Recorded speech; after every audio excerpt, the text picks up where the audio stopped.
And we're live here on In the Circle right after the Women's College World Series. Our national championship series is set. Perhaps a surprise to some. Two teams coming out of the losers bracket are in the championship series. First time that's ever happened in the same year. It's Oklahoma and Florida State. I'm Eric Lopez, joined alongside two-time SEC Player of the Year, All-American, one of the greats of all time in college softball, head coach at CSUN, of course, former Crimson Tide great, MPF great, Charlotte Morgan joining us. And Charlotte, this was kind of a stunning day in a lot of regards, especially as we'll get into the Alabama-Florida State game. But first of all, honored to have you on. Welcome. Thank you. I'm so excited to be here. And this World Series as a whole has just been amazing. And the attention that softball has gotten this past week, too, has just been awesome. So thank you for having me and excited to talk about the game. Yeah, it's been a pretty wild tournament, and it continued here today. Let's talk about this Alabama-Florida State game that just ended. Obviously played close attention. You're going to wear your old analyst hat here. Kind of shocking, to be honest. 8-5 Florida State wins. Maybe not that the Florida State necessarily won, but the way they did. A higher scoring game that I would have thought with these two staffs, but in particular with Montana Fouts, who had been such a amazing run that she has been, coming off the perfect game against UCLA, and all of a sudden she got rocked, didn't make it past the third inning. From what you saw, what happened there? Why was Florida State so successful against one of the best pitchers in the country? Well, I think it goes down to their approaches. I think they said it themselves. They've been, game planning for her for 2 days. They thought they were going to get her yesterday. Lonnie said we had a good scouting meeting this morning, and their thing was choke up and just straight to it. And you watch their swings, they stuck to their plan. And on one side, I thought Montana just lived a little bit on the strike zone. And so, Florida State was aggressive on the pitches that they felt were in the strike zone, which if you really watch, Montana doesn't miss very often. And she does, even her 0-2s are pretty believable, which is great, right? Keeps your pitch count down. But Florida State, they stuck to it. They got that walk, and then, Cheryl got the walk, and bam, home 3-run home run. But then after that, it's just singles. It was literally just base hits. They come up with a squeeze play, putting the pressure that Alabama usually puts on teams. Alabama usually might have a long ball, or they have 7 green light girls, so he likes to run.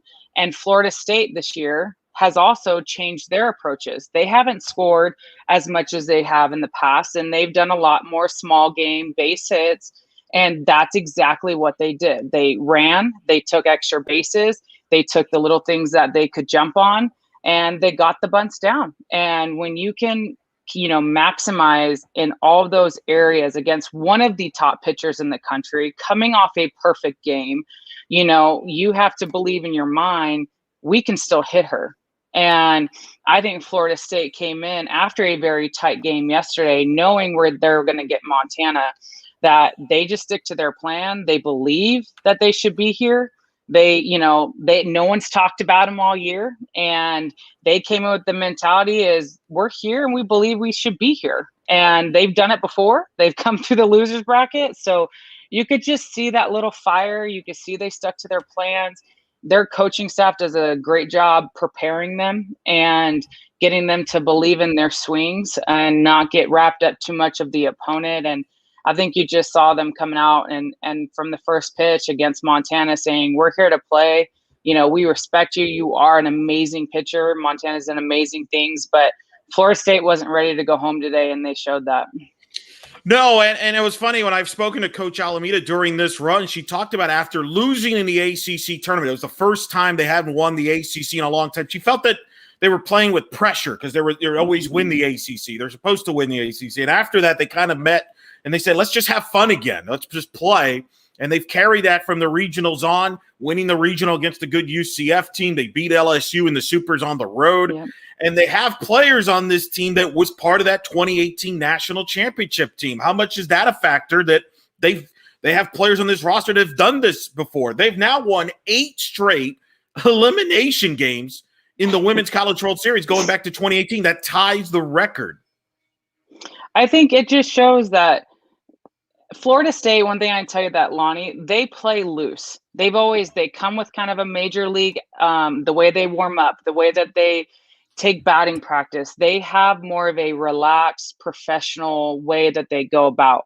And they've dominated the ACC. And then you come in and now you have Clemson, you have Duke, you have, the ACC was an amazing conference this year. And so you have the pressure, well, we're supposed to win, right?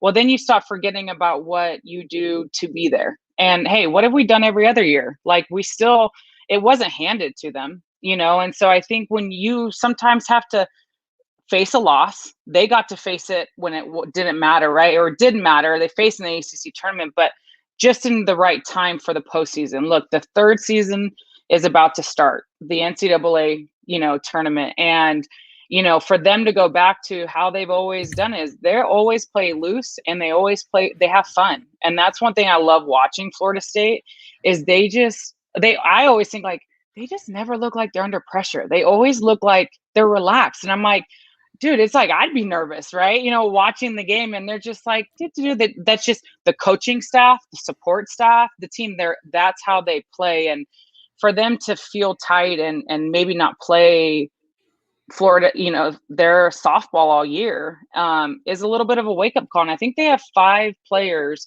that were on that national team when they won. And that experience is huge because they can help the young ones when their nerves are high. Their nerves are going to. That stadium is amazing. Even they didn't play in front of that many people, right? But being in the atmosphere, being where you have all these young girls and in reality, if you think about it, they didn't get to play in front of these type of fans for 2 years. They had a little bit, they got the sense at LSU when they got full capacity, but with COVID, it's been more of just and so it's huge when you have that experience. Like, guys, we've been here. It's not over, and to keep that belief in there. And you just hear it in their interviews. Hey, if we believe we should be here, we believe this is how we play. And if you don't believe this is how we're going to play, then you don't belong to be here. Like they're just straight. They tell it how it is. And it's been awesome to see, them get on a roll. Obviously, I'm a little upset because Alabama lost, but I do respect what Lonnie has done at Florida State. They have been an amazing program year after year. And it's been exciting for them to also own up to how they were playing. And I think once you own up to it, right? If they own up saying, you know what, we were playing with that weight. We were playing like we were tense, like we should win. Well, now if it's like, we can just relax and play and do what we did, there's a whole different level that you reach. You get into a whole different mindset. The ball slows down, the plays become easier because you're like, we've done it, instead of saying, I got to do it. It's we've done it, and so when you can get your players into that zone, which is where Florida State has been in the postseason, it's hard to get a team out of that zone. No doubt. And they are on fire. They're in the championship series. They'll play Oklahoma. For Alabama, this is a painful one. You mentioned it as alum. I mean, they were in position there Sunday night. Coach Murphy decides to go with Kilfoy. Kilfoy pitches a good game, but they couldn't get anything offensively going against Sandercock, who came in relief for Arnold. They lose 2-0. Come back the next day. Fouts gets rocked early. As a team, when your ace gets hit like that early, how hard is that to bounce back? It's one thing if, it's not your ace, you feel like, hey, we can come back, no problem. But when it's your ace, does that shake a team a little bit? Because it looked to me like Alabama was shaken there a little bit early. I definitely think it does. I think a little bit when you feel like your ace, especially how strong Montana has been. She hasn't been the only pitcher on their staff that's been doing well, right? And especially in the postseason. But I think it does give a little bit once you get up, I think past 5 runs, 5, 6, 7, 8, you're kind of like, oh man, that's a big deficit, right? But when you're in the World Series, and it doesn't matter if you're in the winner's bracket or loser's bracket, you're fighting till every pitch, which is what Alabama showed. They fought, they were in, they came back. And so even though your ace, so when your ace gets taken out, it's the mindset of, I have to get her back. I have her back. I believe in my pitching staff that is here, right? They do the same work that Montana's doing. So they aren't doing anything that she's not, and so you have the same support and motivation, especially when she might be in the dugout with you. You look at across the board, I think, remember when OU won and Gascon won the national championship game, Ricketts didn't pitch it, and so sometimes you think the ace that should be there, it might that's who they're all preparing for. Well, when you watch film and you're preparing for one pitcher, sometimes it's easy to throw them off with another. But so if your ace gets knocked down, hey, so what? We got to come back. And I thought that was huge that Alabama always fights. They believe until the last pitch. They're huge on 2-out rallies. So, I think playing a tight game, I think yesterday they were playing not to lose. I thought Alabama had that pressure. They didn't come out with that same fire that they were all the World Series. And I felt they came out thinking we have to win. And instead of saying, let's just go play Alabama softball. And then, today Florida State comes out swinging and gets on the board and puts up enough to solidify it. There I am. Lost you there by a second. I feel like Alabama It's all right. lost their technical issues. There was like the early start. But yeah, I agree with you what you were saying. They fought back, and Murph said that in the interview with Holly Rowe that, hey, I don't click the channel. We're going to be right back. And they did, and they pulled with an 8-5, and there was that base running. And I think now as a head coach, you knew Murph's reaction there when you make that third out at third base. The runner got the cutoff, great cutoff by Mason. Mm-hmm. Well, and through to third, it ended that inning. You could see Murph because he was starting to get that momentum there. And that's the problem. When you dig yourself a hole, you almost have to be perfect to make that comeback. No team has ever come back from an 8-run deficit in the Women's College World Series, but they were making the run there. Hemphill, obviously doing her part. The offense was coming to life, but that Mason cutoff play may get people might forget about it, but that was a huge play in the game. Oh, that was the deciding factor. I think so. Alabama had the momentum. They're getting the base hits. Florida State was on their heels, and she did the right. She read the cut through, but it didn't go all the way through. And the cut, like I think Mendoza and them were saying, it's the first cut play that actually got executed right on defense in the World Series. And again, you have to be perfect when you're down 8-0 to begin. And so I think right there, and I think Murph was fighting a little bit on the obstruction, but he teaches aggressive base running. So as a coach, you're like, man, I wish you would have stayed at second, right? Read it all the way through. It was one of his green light fast girls. They have the right to read. They have the right to steal. And, you don't ever want to go away from what you're known for, especially in tight situations. But I do think that right there kind of, once you get the momentum taken away, like they always say, when you're hitting and you're getting all these base hits, you get all these running, and if someone comes up and hits a bomb, next one's an out, and it's like defeats it. You more don't want people to hit home runs. You want them just to keep scoring, because usually you get that big home run and then, next out, and then you go. But, that was a huge play. Florida State made the, great cut. Mason did a great job and, stopped the bleeding, which was happening. And I think that ultimately was the turning point for Florida State to solidify the win. Well, take me through that play as a first baseman. What's the kind of give us an idea what the thinking is? Because obviously this is practice. It's not just magically happen. So tell me, get me through the mind of Mason there at first base. And when do you decide to cut the throw off? When do you not decide to cut the throw off? Just take us through that play and why FSU did such a great job of executing it. And what's the key to executing that play? Yeah, so when you have runners on first, second, or anyone in scoring position, if the ball is hit to the outfield, your first baseman drops in as kind of the deep safety net cut, okay? So no one else is going to cut at a ball in front of your outfield. And so the first baseman always comes about the route where the pitcher circle and kind of floats. And so runner, base it up the middle, and it depends on what your team. Some teams makes the catcher call the cut, or say cut 3, or no, all the way through. Sometimes the first baseman, like in the pro league, I had the read. So if I felt like they were going to be safe at home, I could go ahead and cut and go 3 or cut and go 2. So depending on your coach, depending on kind of your veteran first baseman that can have a sense of where the runners, that if that runner is going to be safe, which was a pretty fast runner, she made the right call that she saw. I mean, she wasn't even off. She pivoted. She wasn't even on. She didn't have a lead at second. And so when she decided to go, I mean, pretty much Mason had her right in her view. And which is why I believe first basemen should make the call if it's a cut in front. And so, you have the right to cut and then go to where you're leading back, which would be the runner in front of you going to third. And so, like I said, sometimes your catcher makes the call. Sometimes as a first baseman, I was always taught to watch the play develop, see that trail runner going home, and then watch the trail runner to be able to see if I need to cut to go to the next base. So, because you want to keep them out of scoring position. And so you can keep them off second or you can keep them off third, then you have a better chance the next play. Probably that run was already going to score. So why let the run score and then let their trail runner get to third? And so that's why the first baseman's there. And it's so important when you practice cuts and relays for your first baseman to know and to read, because that right there, that moment, we practice all the time. And I won't lie, if it's hard to get your first basemen to sprint to that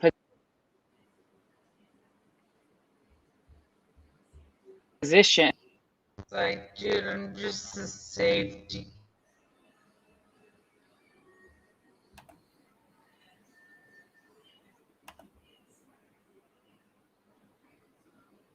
Nope. Did we lose you there? Well, we lost you there, Charlotte. Can't hear you right there. Let's see if we get you back here. Nope.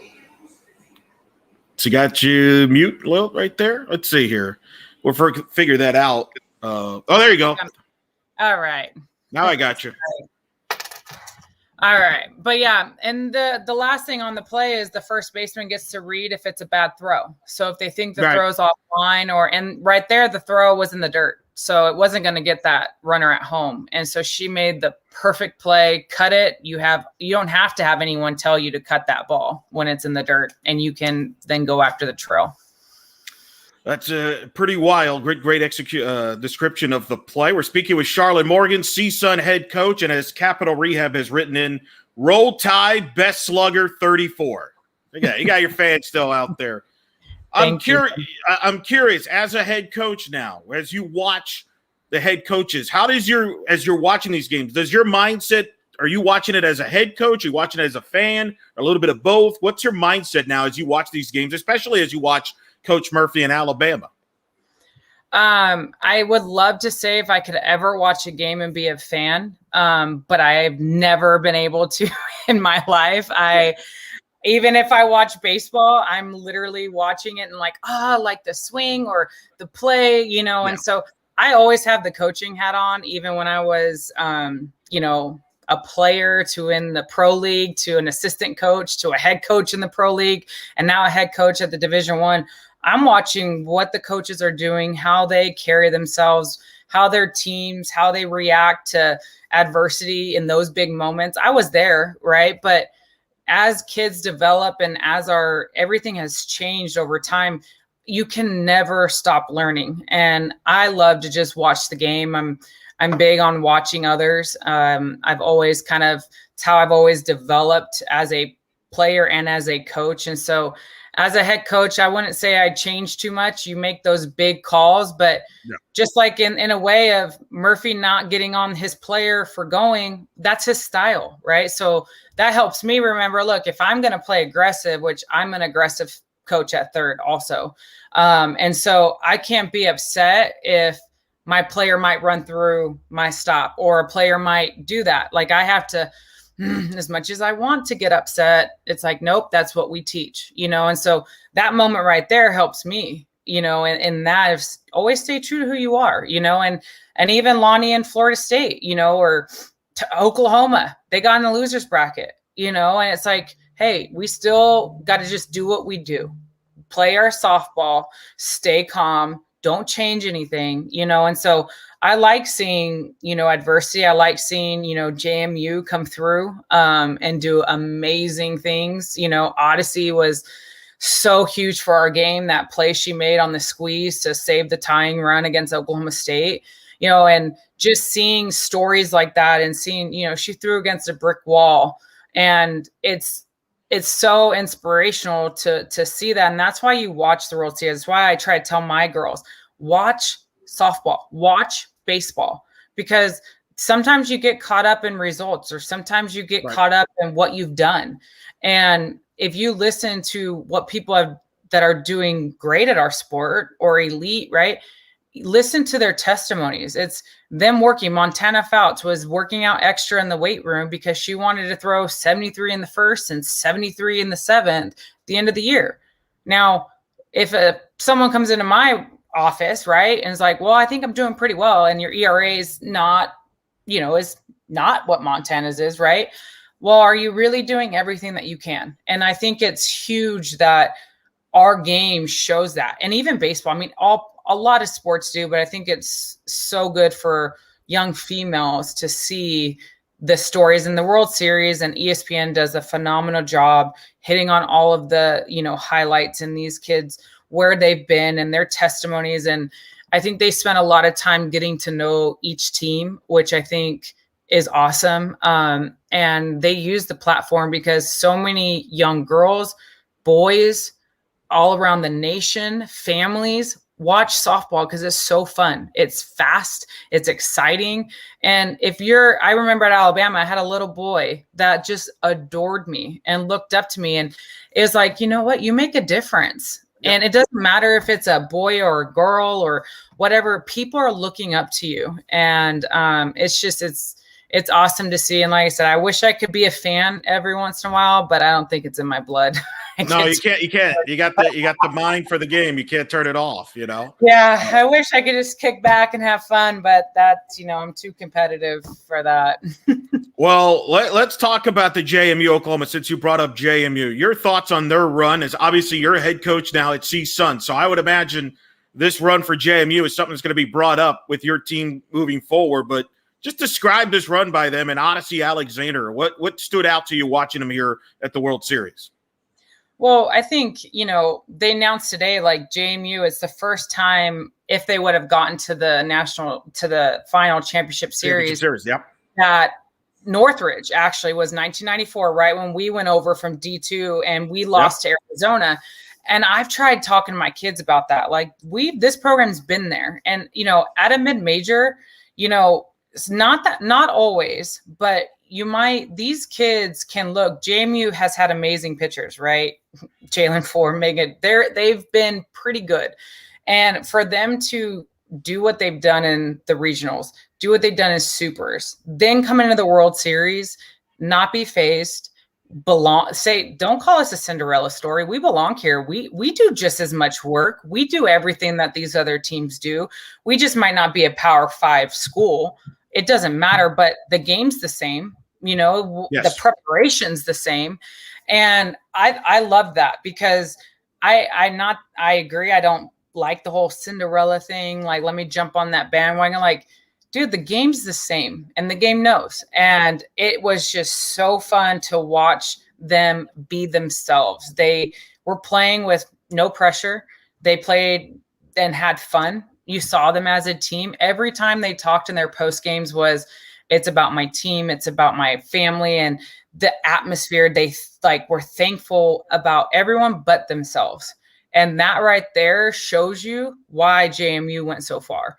And they've stuck to the process. They've gone through the coaching change, right? Some of them they didn't sign with her, but they stayed. She was an assistant, and they stayed the process. And it's awesome to see them come out. And, like I said, Odyssey made that diving, out on the squeeze play to hold Oklahoma State, and just what her offense was able to do and the way that they played behind her.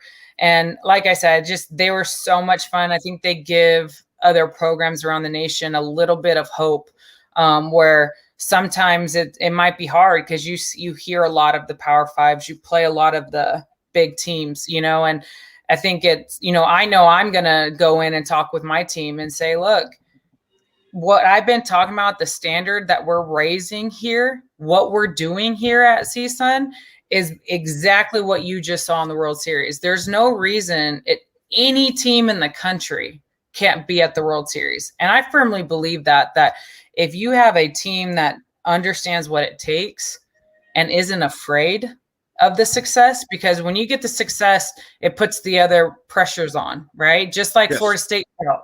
So they were feeling those pressures of success. And so if you can actually get a team that has that bond that can deal with success, but still stay as a team and grounded, then just like what JMU did, they came in and made a stamp. And really, I mean, the MLB is talking about him. You have all these major networks talking about James Madison, and it's just, I think like I said, softball, the platform that it's reaching, professionally as the Olympics and college, it's really awesome to see, and to see the story. I get emotional a little bit of like Odyssey throwing into the bricks.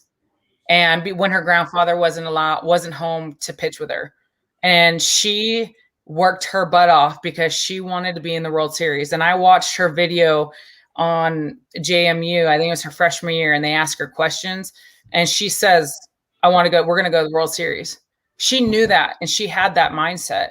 And it's like, man, she didn't need to have private pitching lessons. She didn't need to have the best catch net, right? The pocket 9 to make sure she knew what spots. She created her own. And it's, to me, I'm going to use that. I'm going to show my kids and put up, if you guys complain, this is the motivation. It comes within. And I think it was so awesome for her to show really America that you don't have to have all the glamour. Well, how about that moment where Coach Laporte takes her out? The emotions there, you could tell she's not 100% with the foot, but she's a gamer. It's not that. I mean, that had a hit. I mean, it's an iconic moment. She's going to be remembered forever as long as they play the Women's College World Series. And she is a face of James Madison, a program that's been knocking on the door with players like Jalen Ford, Megan Good. They were in the Supers in 19, the Supers in 16. They break through this year, but man, that kid was amazing. Like, it's just, people are going to be talking about that story, and what a competitor. You could tell she didn't want to give up there. Was not giving in, and it really the only reason. I mean, she pitched better than anybody has all year against Oklahoma. When you really think about it, this is a historic offense, which we'll get into. She shut them down the first game, held them to just 3 runs, held them to 3 runs in the Sunday's game up until the 7th, where he got away from there, 6-3 still though. And really, if JMU had some chances to score in that game earlier, they could have taken the lead. In this game, she was shutting them out until the 4th, and then Oklahoma made some adjustments. That's a heck of a performance that she did against this dynamic offense that may go down as the greatest offense in the history of college softball. Oh, yeah, definitely. I mean, when you look down, and whenever that play, and I just go back to the diving play. The Oak State one, yeah. That you're never going to forget that. And no. I always believe, and it's what I've always played and coached, is the game knows. So if another team talks something, or if another team does something, I always believe, hey, we're going to stay true to what we do, right? And she did that. And the game will reward the ones that it deserves. And the game always knows. And it was just amazing to see that JMU has been, I mean, they've been so fun to watch for years. I mean, I got to coach Jalen Ford in the Akron Racers, and, it's those players at JMU have always been special. I can tell you right now that they are special people there. I got to coach against them when I was at Maryland, my first career job. And then, a Division I, when we'd faced JMU because they were up in that region. And I can just tell you, they are special. They are amazing people. They work hard. They don't have all the glamour. And they have nice facility. But they don't take anything for granted. They work hard.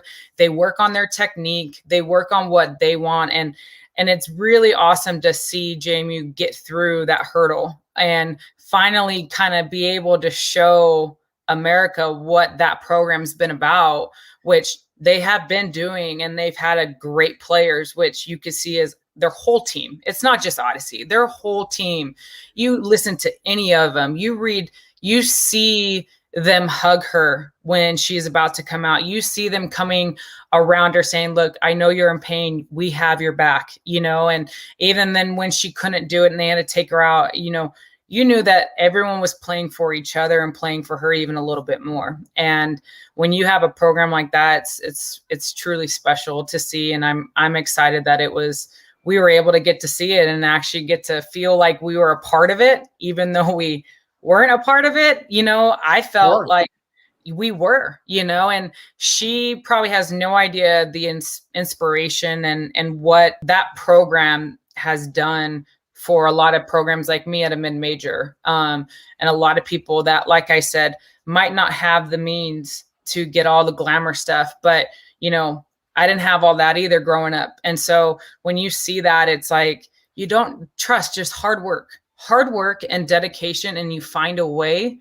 you can get there. And it's really cool to see that story and to see how you saw, Patty Gasso ran across the field and, they all ran to make sure that they told her how good and probably great job. You're an amazing player, but you see that coaching staff run across the field to get to them before they left. Yep. And that right there shows you what it means and what they've done, and almost taking out, OU and their big bats and them, and to get the respect of Gasso and all them to run across and to make sure that they know that, hey, we respect you, and we're very thankful for them. So I thought that was a cool moment to see also. Yeah, Patty Gasso said in the post game that they made them a better team. They pushed them. They were prepared, and that they were good. They brought more eyeballs to the sport, that they made the game better. Mm-hmm. That's a pretty high compliment coming from Coach Gasso there.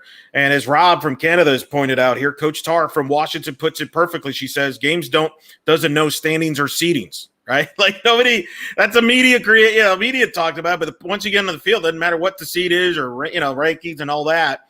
And again, they had a 1-0 lead going into the fourth, but they ran into a buzzsaw in Giselle Juarez, who I think is the MVP for Oklahoma.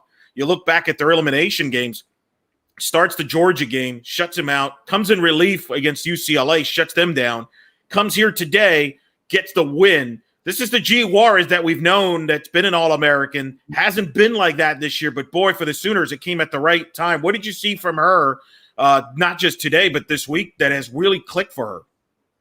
I think for Giselle Juarez, I've got to see her compete. I saw her when she went over to Oklahoma.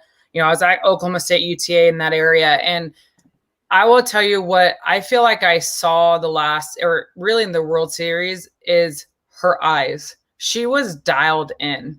There wasn't I feel like a little bit that I've seen her earlier in the season in a couple of years is a little bit of timidness. You come into a new conference, you come into where you're supposed to be, right? You're supposed to be the ace. You're an All-American. You're supposed to be.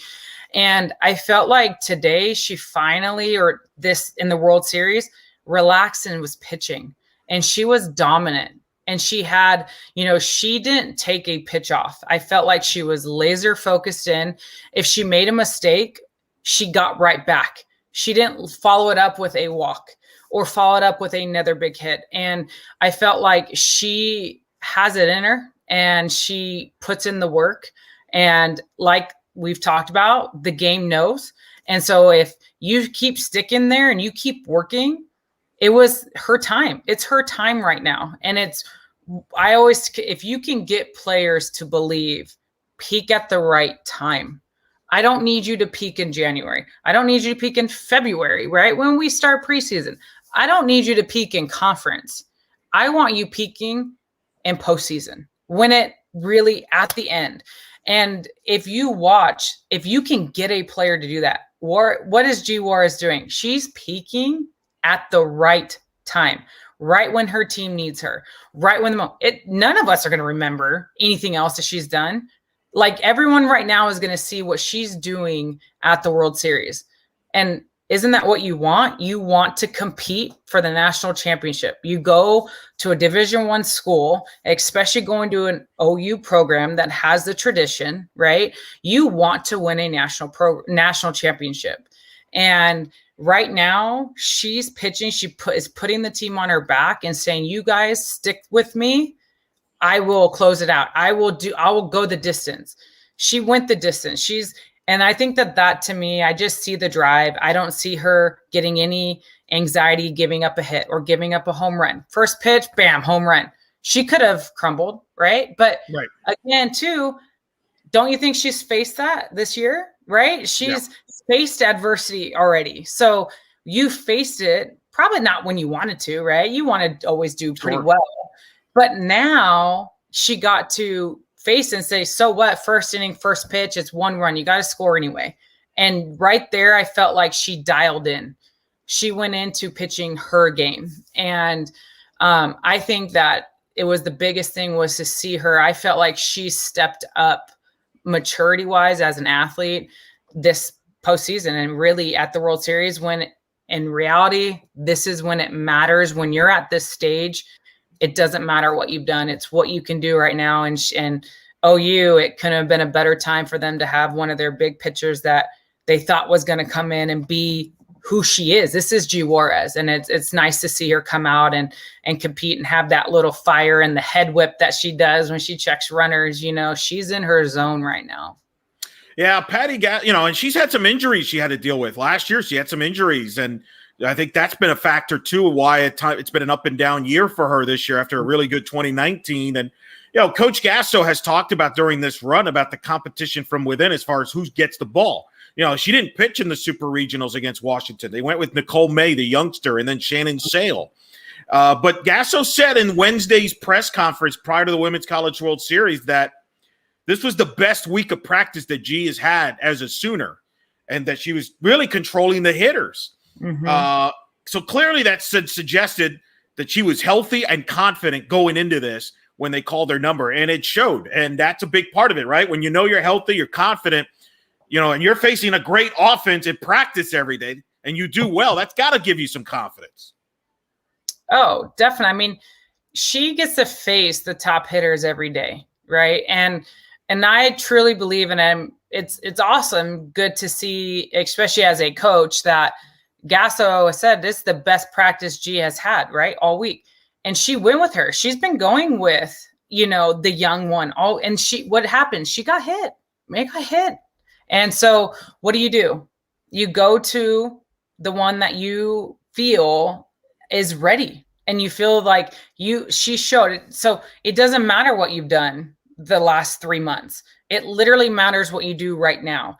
And I think as for me as a coach, hearing that from Patty Gasso, that reminds me too, and I'm a pitching coach, that you have a pitcher that's getting hot. It might not matter what she's done, but if she's mentally strong, she's mentally confident, she's getting your hitters out, which are top hitters in the nation.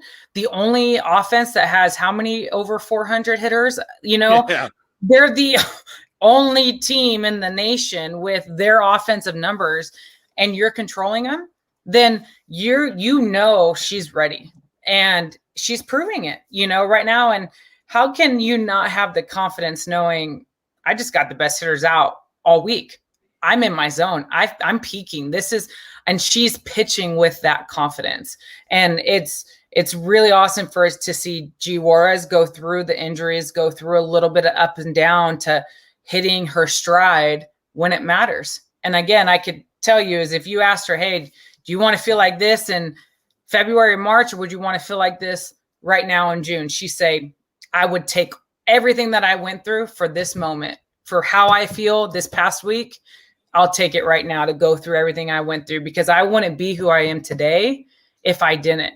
G Juarez wouldn't be the pitcher she is right now if she didn't go through the injuries, go through not getting the ball.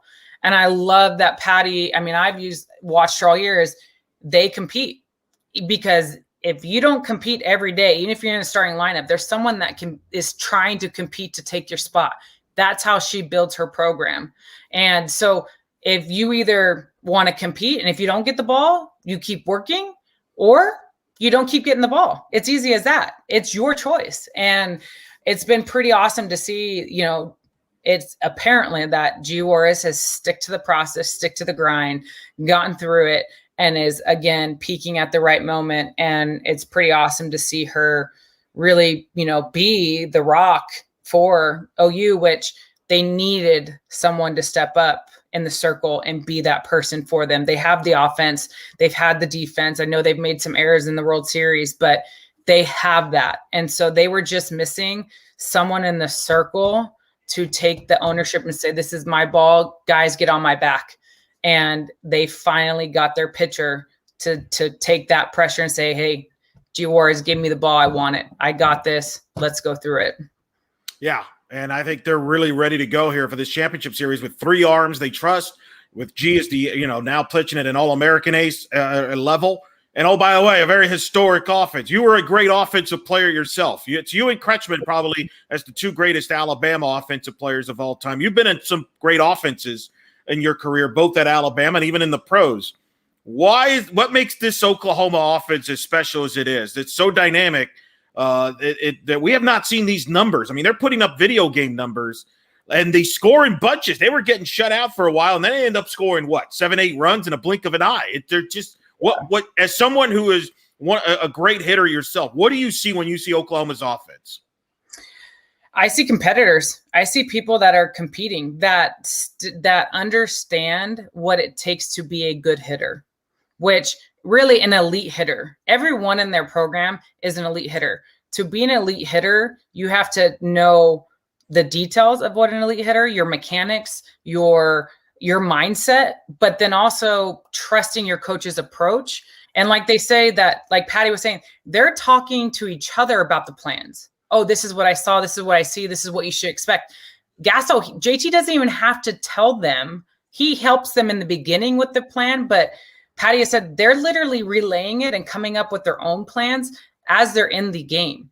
And when you have hitters relaying messages to the next hitter, and really they're all so athletic, right? They're so talented. Patty gets amazing recruits, but to get them to believe in the whole process of being a good hitter, which is having a good approach and having a good plan and sticking to it, even when it might not be going your way.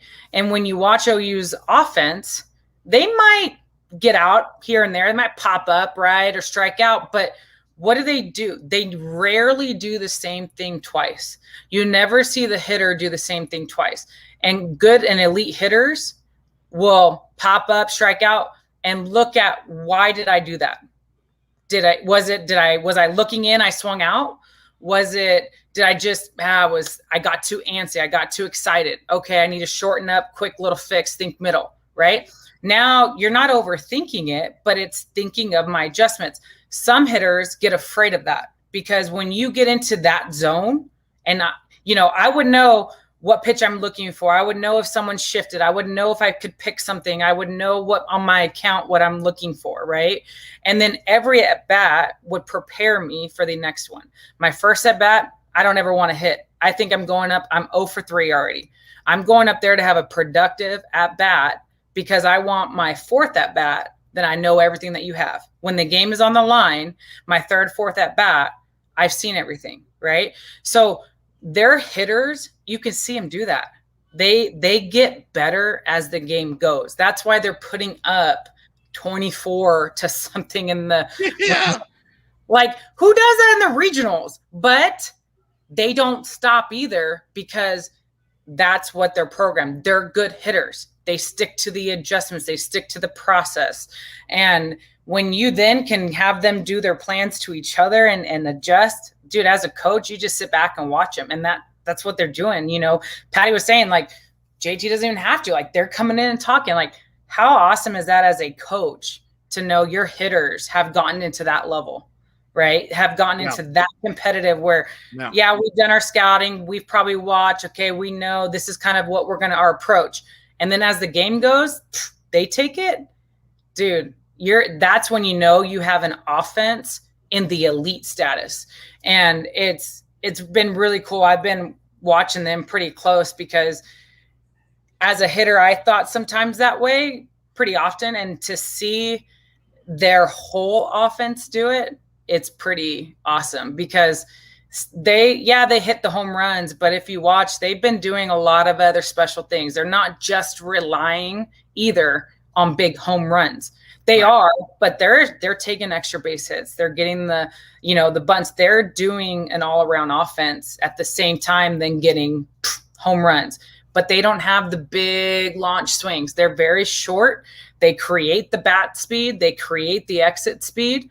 And it's pretty cool to see that they've, like I said, their whole offense trusts their hitting coach, trusts what OU softball's hitting is about. And they have tapped into it from top to bottom to who's on the bench because they know if they don't do their job, someone else can come right. Their catcher was she had 5 home runs and something that started today. She hasn't even started behind the plate. But hell, how nice is it to take a 300 hitter with 8 home runs or 12 home runs off your bench? Everyone in the country wants a bench like that, but like she said, I create a competitive culture. I want my kids to compete. Don't ever want them to get, settled. I don't want them to ever get complacent.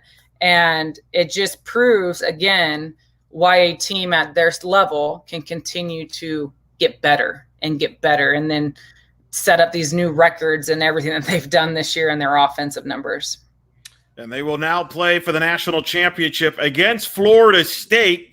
I believe it's the first time that we've not had an SEC or a Pac-12 team in a national title game since the 80s. It's been long.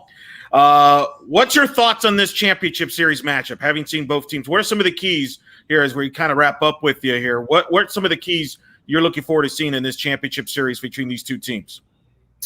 I think the keys is going to be, again, I think Florida State has 3 great pitchers. And so it's going to be, can they do what they did to Alabama, keep them off balance, keep a good rotation, and then stay playing their game, which is the small ball in a way, the base hits and getting the home runs, sticking to their game plan and their approaches. And, Florida State has been there, so they know they're coming on a high. They're coming in, and as long as they can stay there, I think is going to be the biggest thing when they face OU.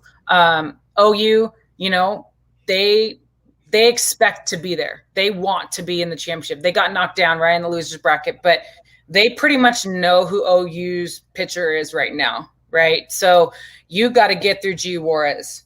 Right now, that's who OU's. So they can prepare for her. And if Florida State sticks to their plan like they did to Montana, then they have a very good chance of getting through on OU. And I think OU, again, is for them cleaning up a little bit on defense and sticking behind G Juarez like they just were. And again, they're top of their lineup, getting back, feeling a little good. I think they were a little quiet today. And I think, Alo getting that home run helped. But from their standpoint, is them sticking their plan as an offense, they're going to, from the start of, they know who they have. And again, I think it's going to be which team gets to the other pitching staff fastest. I think because whoever can get to them fastest, then they're going to have that momentum. Just like today, Florida State got to Montana fast, right? So they had that lead quick. And so I think when it comes into your emotions are so high in the championship, your emotions are so high in the World Series, if whoever can get to that lead, that ace the fastest, you have a good chance because then you have that confidence going in. And then on the other side, your other pitcher on the other team can not so much pitch with pressure, but pitch like G Juarez was pitching with confidence because she knew her offense was exploding again, right? And so, again, your offense 9 out of 10 times goes off who? Your pitcher. And so which pitcher is going to control?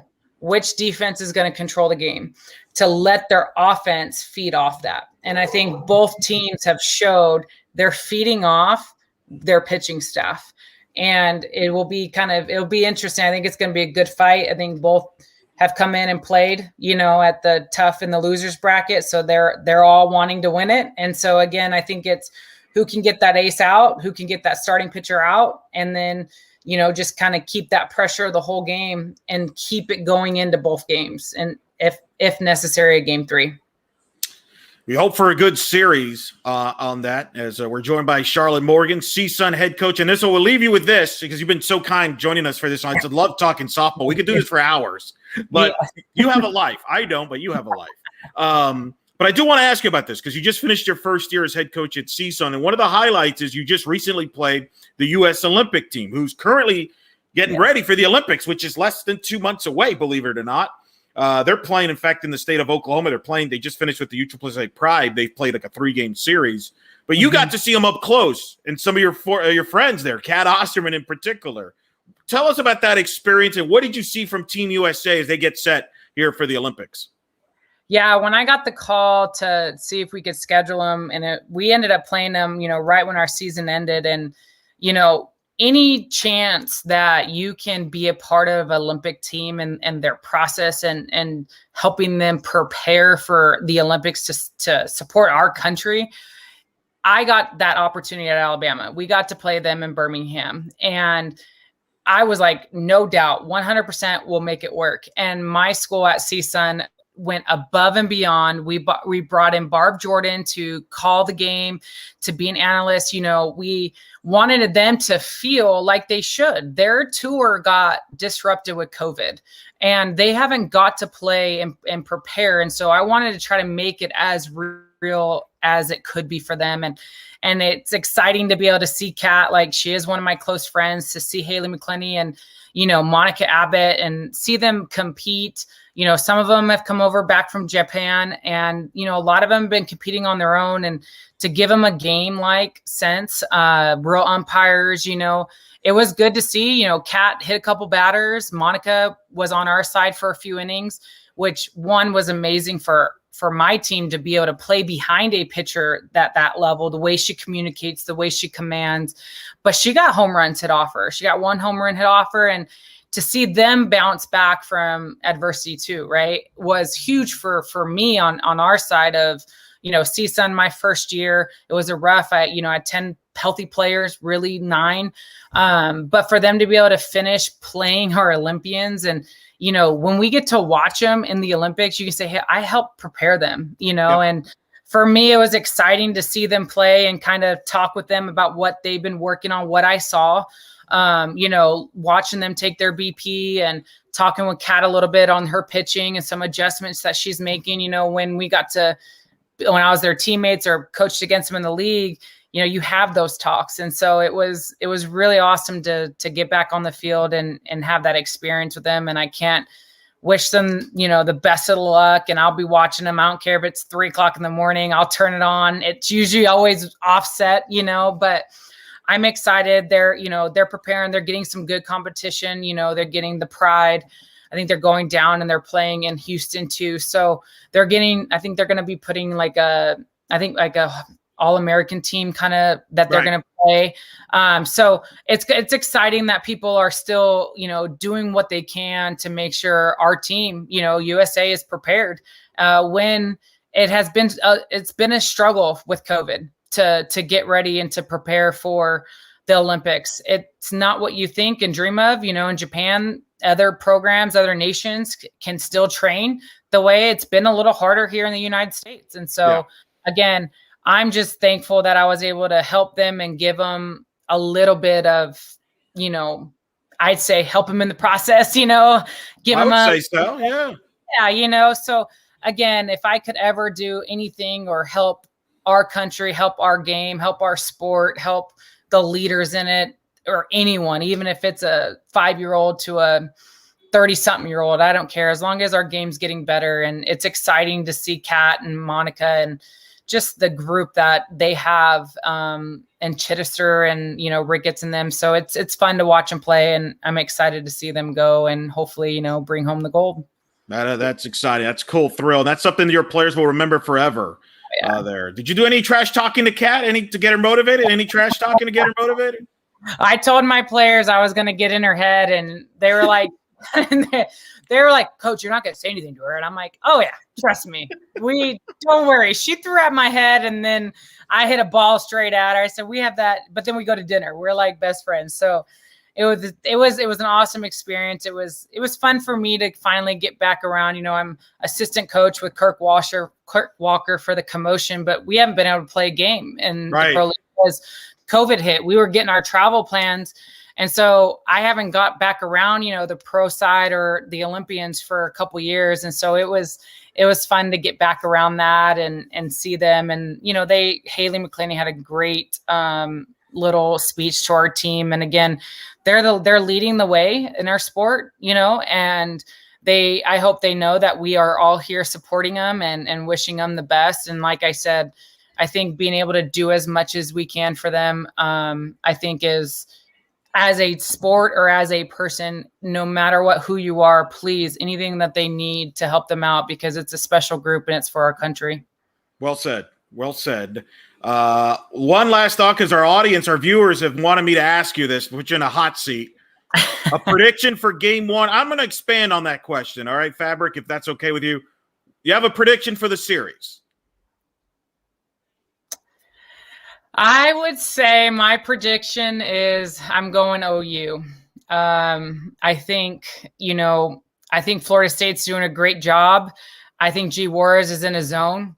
And I think I'm seeing some similarities in the OU that I've seen. They won the national championship. And I have a feeling that they're going to come out game one, behind G and putting up some decent runs. I think they're going to take the game one. Game one and the series. I like it. All right, we'll leave it as that as Victor Anderson joins us from OKC. Vic, look at it. We got a Charlotte Morgan in the house. Say hello to Charlotte. Hey, Coach. Thanks for joining us. Appreciate the time. You're welcome. You're welcome. So glad. Thank you guys for having me. This has been awesome. Hey, you've been fantastic. This was so awesome. We wanted to get you on and get your analysis. You were great at it when you did it, but you're enjoying coaching there. So enjoy that, and we'll talk soon. But thank you so much for your time. Definitely. Thank you. And thank you for everyone that's been on and commenting. I appreciate everyone's time. And I can't tell you, this sport is amazing. And to see everyone in the chat and the comments, like I said, it's amazing. And I'm thankful. And thank you, Eric. Thank you, Victor. And thank you guys for having me. And again, anything I can ever do, please don't hesitate to ask. Oh, we will. We will definitely we'll stay in touch. Trust me, I've been getting messages. People are like, man, they could have, we wish you were hitting in the lineup tonight for Alabama. But that's Bama fans are not having a hard time tonight. But we'll let I wish I had a COVID year. I wanted a COVID year. Like, give me they get an extra year, right? Yeah. Oh my goodness. You could have won 3 SEC Player of the Years. You could have won SEC 3 times. I'm too old. Dang it, I missed it. But thank you guys. I appreciate it. All right, buddy. Take care. All right, bye. Charlotte Morgan, ladies and gentlemen. Wow. One of the greats of all time joining us here, head coach at CSUN. That was a lot of fun. And Victor, you have a knack of following the tough acts, although is now apparently you have a new name on the show as Rob is now calling you. And I think it's very appropriate after Sunday night's show. It's Fire Alarm Vic. Yeah, thanks. I think I've earned that name. Thank you, Rob. I appreciate that. What? So, hey, I earned it. So, what can I say? No alarms as of right now, but knock on wood. Let's hope that stays the same. Crossing fingers and toes and legs and everything else. Yeah, we'll hope to be joined by Justin McLeod later. We got some coaching news, and boy, do we, later on that we'll discuss. But, Victor, give me your thoughts here. History here. You get to see not one, but 2 teams come out of the loser's bracket to get to the national championship series. That's never happened in the same year. But it happens here with Oklahoma and Florida State. Wow. A lot of conversations on the chat room, obviously, is what I'm expecting about the Alabama game. We'll get into that in a second. But just give me your thoughts now as you just left the stadium. You're back in your hotel. Decompress what you just witnessed today. Well, we saw the it's hard to describe what we've seen because it's something that we've never seen before. This is something that's been unprecedented. The third time ever, we've had both if necessary games be necessary. And I believe, and please correct me if I'm wrong, this was said the first time that we were playing on if necessary game on Monday since, was it 2003? Yep, 2003. They did not have a championship series back then. But yes, 2003. Mm-hmm. Yeah, so I find it very, I'll start with the most recent game, Florida State and Alabama, I was stunned, and pretty much so was everyone else in the press box, how well Florida State hit Montana fouls early. That 3-run home run by Elizabeth Mason in that first inning. She might just start getting a Miss May nickname or June. I don't know. She just finds ways to hit big home run. That's the second home run in her career in the Women's College World Series, in an elimination game to help her win. Unbelievable. And I was talking to a couple of the reporters up there. It had a vibe like 2018 UCLA that you were there for. Yeah. Granted, it took an extra day to get to that point, but it felt like those two games kind of combined in one. The Mason home run to give Florida State the lead, and then they jump on the starter early. But give credit to Lexi Kilfoyle. She held Florida State in check yesterday. She did the same thing today in relief. And we was talking to some of the people. Patrick Murphy made the right decision yesterday, starting Lexi Kilfoyle over Montana fouls. Florida State just made the plays to beat Alabama, plain and simple. And today, Florida State had a great game plan against Faust.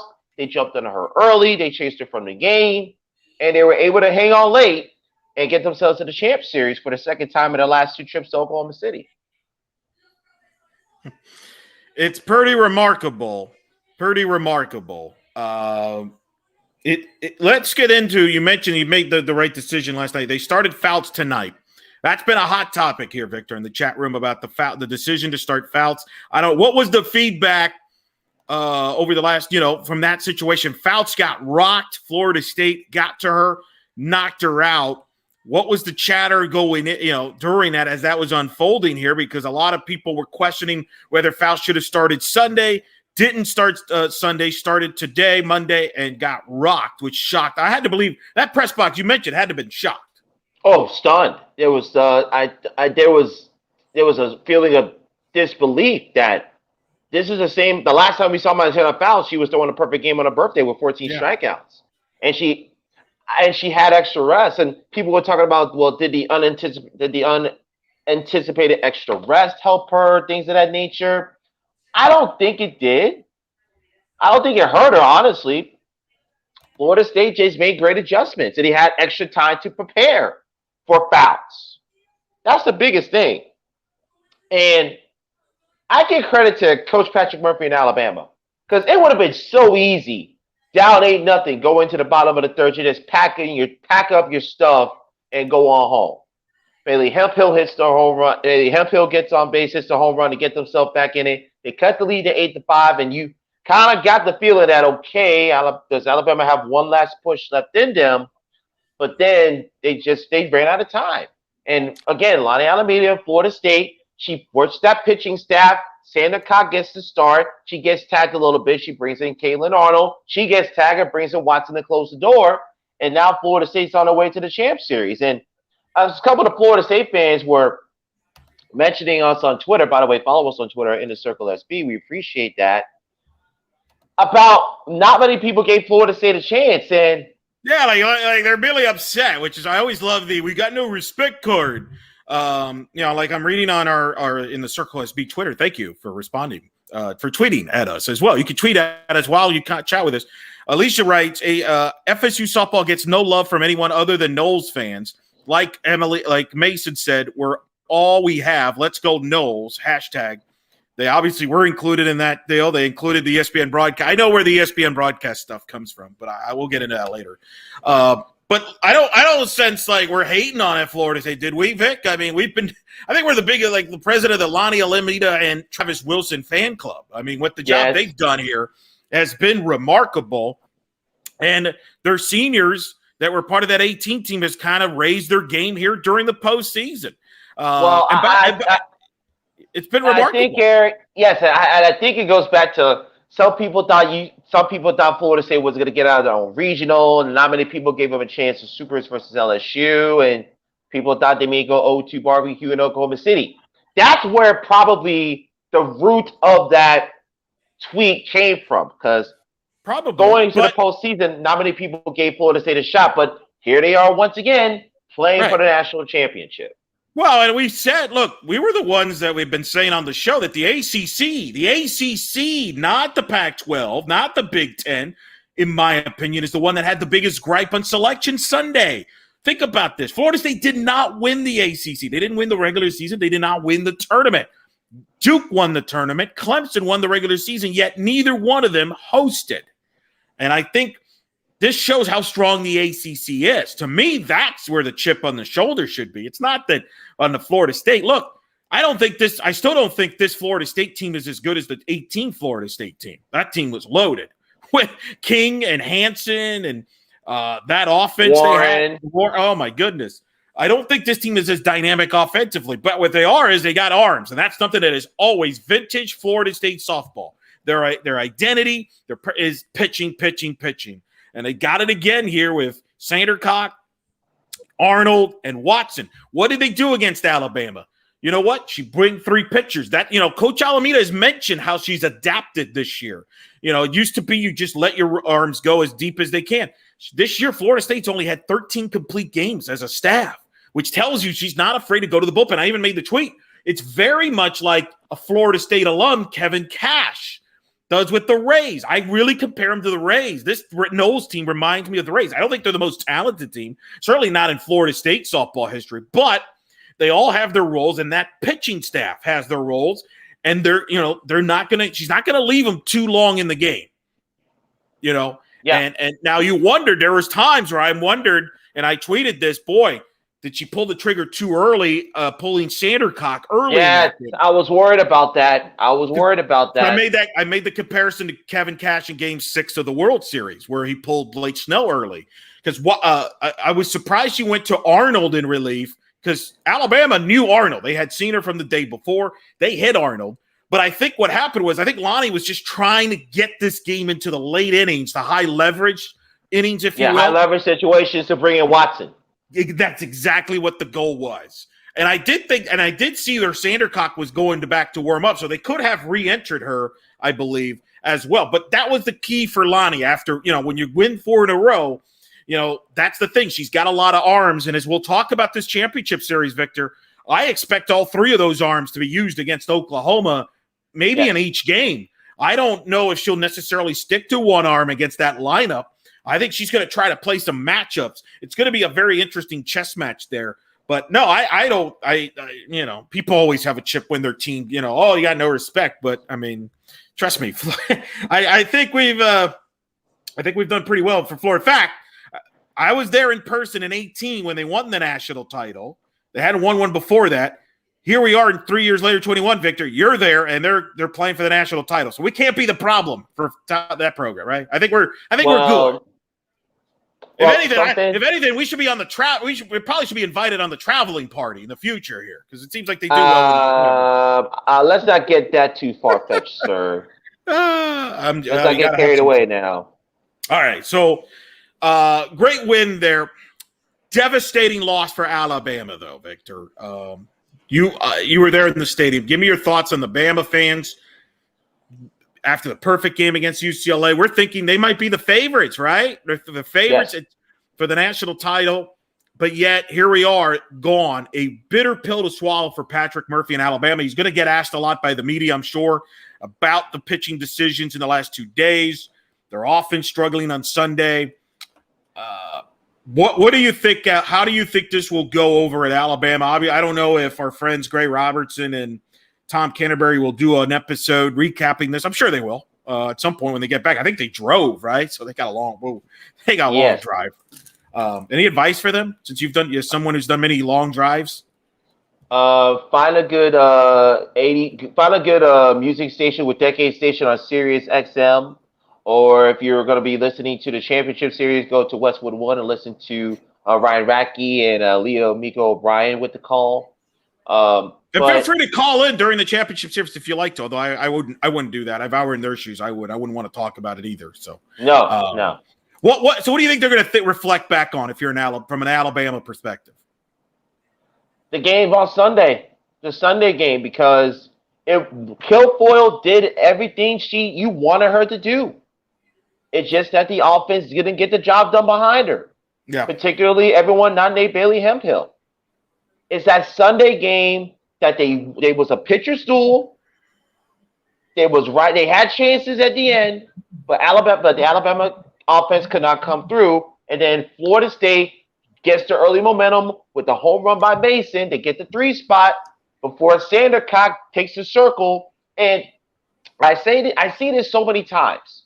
Where you're the visiting team and you can put up a crooked number your first time at the plate, how you realize how much pressure that puts off a pitcher, knowing that it's an elimination game?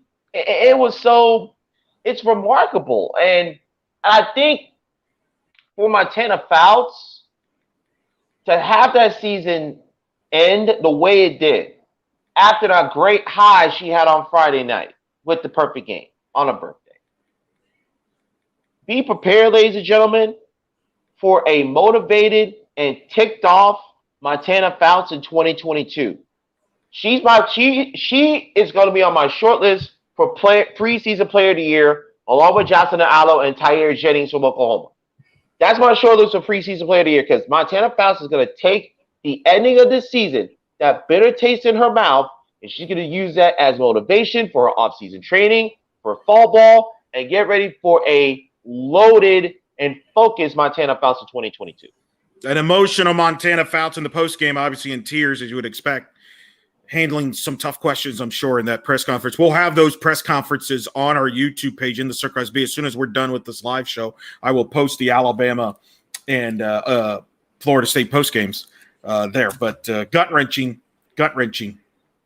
And there you go there. Did you just say Jennings' first name wrong there? Is that Fabric's calling you? My apologies, Fabric. If you could please correct me on how to properly say what Jennings' did you say? First name. Apparently not the right thing. I don't know you see, Eric, this is the beauty of being live and having people watching us, because they can call us out when we don't say things correctly, like Fabric just did. So, Fabric, thank you, and my sincerest apologies. Well, you've got and they gave you a nickname. Rob calling you Fire Alarm Vic. Like, I mean, I don't know. I know, man. All right.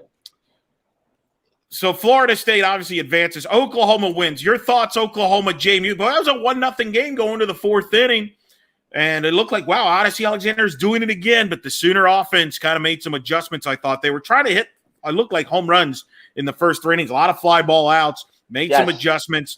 And unfortunately, once they get going, it's tough to stop. And I think that's, unfortunately for JMU, the clock struck midnight. But no shame from Odyssey Alexander, who leaves an incredible legacy for JMU, a run that will never be forgotten. And as I've said over on social media, as long as there's a Women's College World Series being played here in the years and decades to come, Odyssey Alexander is going to be a name that's going to get brought up.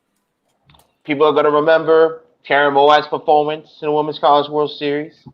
They're going to remember the Grand Slam by Emily Carasoni, and they're going to remember what Odyssey Alexander, not just in the Women's College World Series, Eric, but this entire postseason, beating James Madison as a regional 3 seed, oh, by the way, to make it to the Women's College World Series and get within 1 win of playing for the national championship.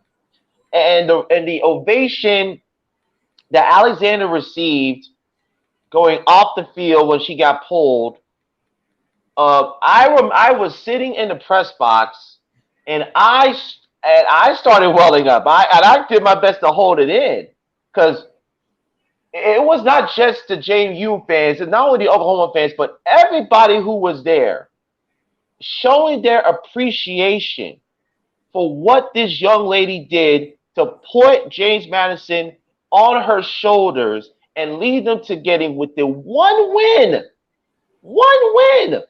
of playing for the national championship.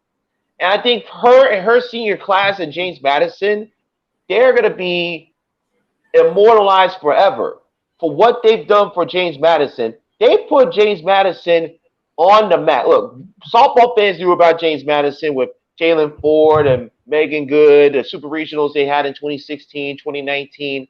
But this run in this NCAA tournament and in Oklahoma City is going to make James Madison a national name for years to come. You know, the other thing she did, nobody's talked about this, but I wonder if JMU fans will agree with this. I think she's topped Jalen Ford's and Megan Good. If you did a rankings, she has to be ahead of both of them, doesn't she? She got him to the World Series within a win of playing for the national title as a two-way player. She made the most iconic play in JMU athletics history. I think if you rank the all-time greats for the Dukes, and obviously I'm not the most, I mean, maybe years down the road I'll ask Coach Laporte about it because she's probably the most qualified to answer that. But you have to put Alexander 1, don't you? Over Good at 2 and 4, 3. Maybe I know that's not maybe fair, but she's taken this program to the next level. It's amazing. I mean, it's going to be. I'll tell you, it's going to be fascinating to see the next JMU great pitcher.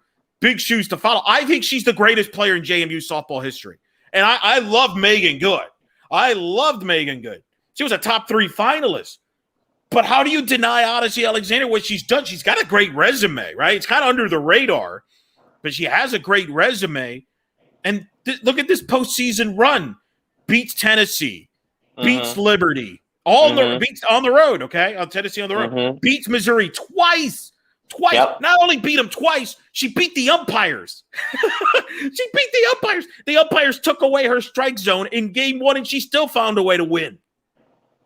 And she beat maybe will go down as the greatest offense in the history of college softball. And I would argue for about 2.5 games, no pitcher has pitched better against Oklahoma than she did. Yeah, that's my case. Yeah. And you look at the credentials she did. She has won the Colonial Rookie of the Year 2017. One player, and I want to get this correct, was Pitcher of the Year 18-19 and Player of the Year this year. And did what she did. 2 Super Regionals and the trip to the World Series.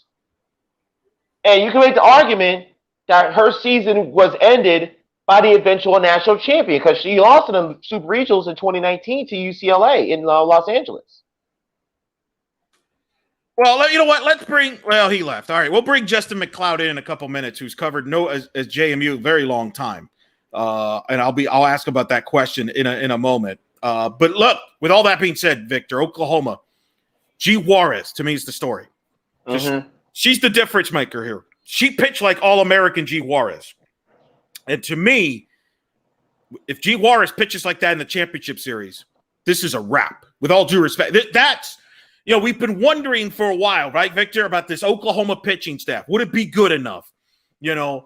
Well, if they have this G. Juarez alongside Nicole May, who pitched some good innings in relief on Sunday, and you still have Shannon Seal, who has good stuff.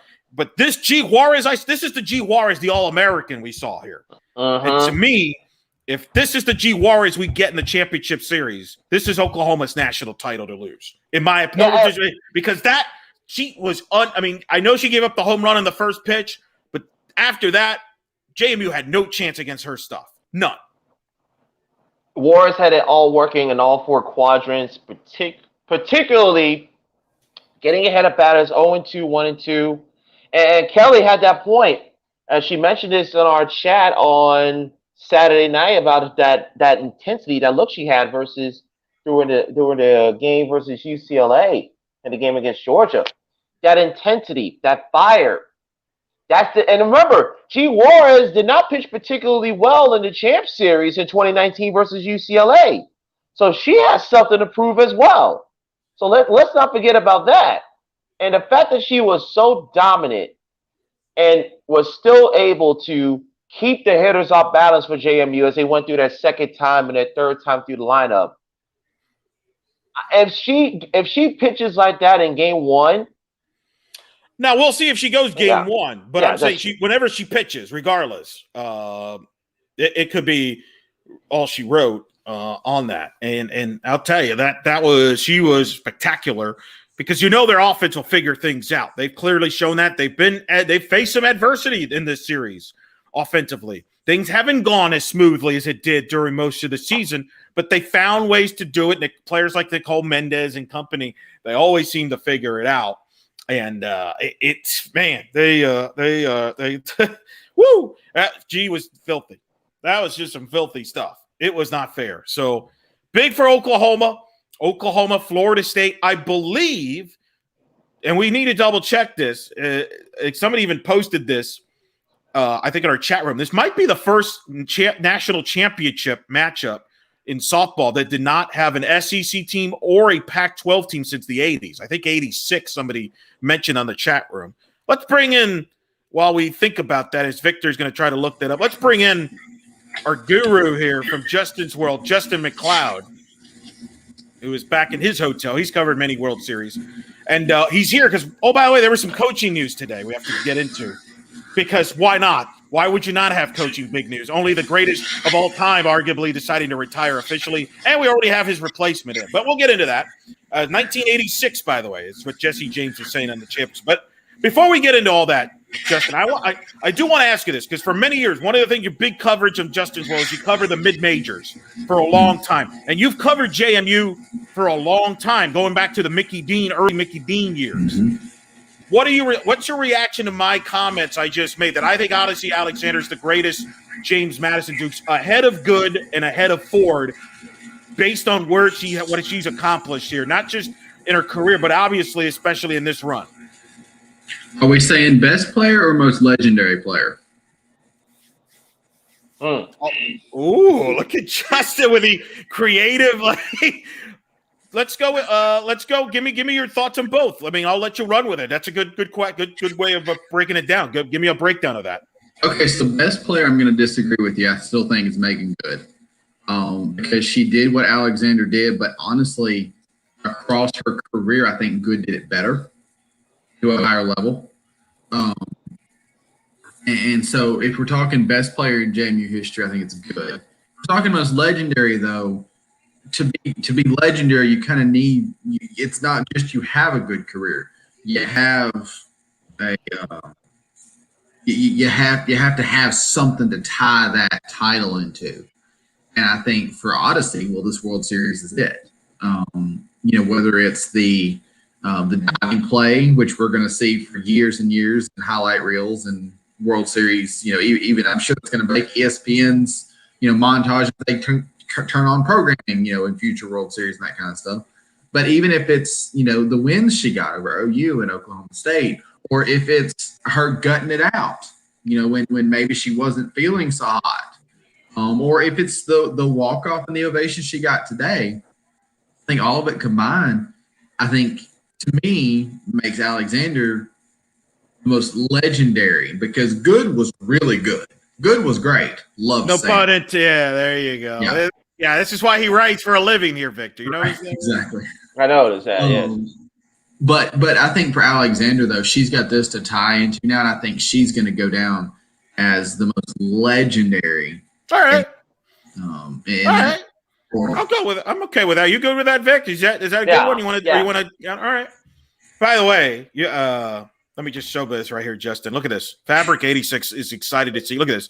Mr. McLeod was right last night when he picked OU. OU is OU, he said. Yes, sir. You're getting credit for picking the number one ranked team in the country. Congratulations, Justin. I'm going to take it. I promise you I'm going to take it. What you don't see is my head is just expanding here. All right, give me your quick thoughts. We heard Victor's thoughts on today's action. Your thoughts on the two games today. What do you take from today that you're going to think about moving forward here for a while here? What jumps out? What's the bigger story here? The OU ending JMU's run, or Florida State knocking out Alabama and Fouts in particular? OU doing that to JMU, I kind of expected. We've gotten to the point in softball where you're no longer going to be able to ride one pitcher the whole way. They rode Odyssey Alexander longer than I thought they would, honestly. And I mean, they got as far as they could go without getting to the championship, which I think says a lot about the program, the players, the coaches, all that. I was really surprised when Florida State not just jumped on Fouts, but jumped on Fouts so early. One thing, sometimes after you have a game, like a perfect game like Fouts did the other night, the adrenaline's rolling with that. It's just such a rare feat. Sometimes it can be hard to follow that. How do you follow that? You can't get any better than that. It's not even something consciously that you think about or whatever, but I mean, it's almost a subconscious. And I think that could have played a role in it for Fouts, but also I think Florida State, but I mean, it sounds odd to say because we've been saying it about James Madison. We've been saying it about James Madison all week. But I think Florida State kind of had a little bit of that chip on their shoulder because even as a national ranked team, a seeded team, I think Florida State kind of came into it as an underdog. I mean, when you've got two unseeded teams, you're at the very least you're 6 out of 8, But I think Florida State, you can't tell me anybody expected Florida State to get to the championship series, especially if you laid out the path they were going to have to take to get there. They did it in 18, and I don't think anybody expected them to do it now. I'm not even sure Florida State fans expected it. Of course, they thought they could. I don't think Florida State fans, I'm not convinced even expected it to happen that way. And so to me, that was certainly the storyline of the day for me was them not just beating Fouts, but jumping on her so early, because that doesn't happen. It just flat out doesn't happen. No, it doesn't. And by the way, though, FSU fans, we've been hearing from him, Justin. I will read again what I read earlier. Alicia wrote Twitter, FSU softball gets no love from anyone other than Noles fans. Like Mason said, we're all we have. Let's go Noles. # Women's College World Series. Go Noles. In the circle. Beth Mowins, Michelle Smith, Jessica Mendoza. Clearly, and I know where that's going. I know what that's about. If you I watched the broadcast, I can understand where some of that. I saw some Seminole fans making some comments on the broadcast. I definitely saw that on social media. As far as me and Vic is concerned, we've been the Noles defenders. But that being said, this has been a remarkable run for Lonnie and Travis Wilson. Wow, the staff. If people didn't know that this is one of the top 1-2 punches, right? Head coach and assistants in the sport, they do now, because I even think a diehard Seminole fan that's followed this program for a long time would know this is not their best team. But they have that winning culture that I think we have showcased here during this run. Florida State's a scrappy team. They're a scrappy team. Define that however you want to, but they are a scrappy team. And that's Lonnie Alameda. That's Travis Wilson. It was Craig Snyder. Now it's Troy Cameron. That's instilled. That's part of the program, the fabric of the program. And I think, for Florida State, is it surprising they're here? Yeah, I'm a little surprised. I'm not going to pretend I'm not. But like you said, this is not one of Florida State's best teams. Sandra Cock is good. She's not Jessica Burrows. She's not Megan King. She may be, after this week is over, people may see her in that category. But you have to, but there's, and Sydney Sherrill's good, but Sydney Sherrill's hitting 302. That's 2 home runs on the year. There's not a lot, and that's one of the best players on that team. This team is just scrappy, and this team just finds a way to win. So it's not that nobody's given love to Florida State. Let's just go back and remember, where did Florida State finish in the ACC standings? Remind me of that again, because, let's see. It wasn't first. And that's usually where you see an ACC team that you have something to write home about. But you also had – go ahead. Well, no, look, I said this earlier before you came on. All the Pac-12 people talk about how they got, they have a gripe in the selection committee. To me, I've said the ACC has the biggest gripe. Them and the American, I felt, had the biggest gripes in the committee. And I think that's been shown here in the ACC by the fact that Florida State, I thought they were a top 8 material. You have the ACC regular season champion Clemson and the ACC tournament champion Duke. Neither of them hosted. Duke was a national seed, but neither of them hosted. Mm-hmm. I think the ACC, this is big for the ACC here from hey, give us I don't want to hear you guys complain about chip on the shoulder. We got a chip on the shoulder. I think Florida State has done that here again for that. So, I mean, it's a heck of a run. Think about what happened last time Florida State played for a national championship. Yep. Think what's happened in the ACC softball since then. Yeah. The coaches they brought in the programs, you've gone like this, just steadily upwards. By the way, I want you to know how much thought I put into making sure that actually went upwards on camera. That was good. Very good. You're adapting to their coverage. I like it. I'm doing my best. But, yeah, I think it's big for the ACC because Florida State wasn't the best team in the ACC for much of They didn't even have the best player in the league. Correct. Valerie Cagle was the best player, as Fabric brings up. It's a great point. So I don't think people have been unfair to Florida State. I just think this has been a remarkable job to the staff and the players. No question about that. By the way, we got Corin Hagen joining in us. Has a question for both of you, Vic and Justin. I'm curious if Vic and Justin's thoughts on Montana's pitches were moving today. It did not look like it on TV, but curious if that was the case in person. Who wants to take that first?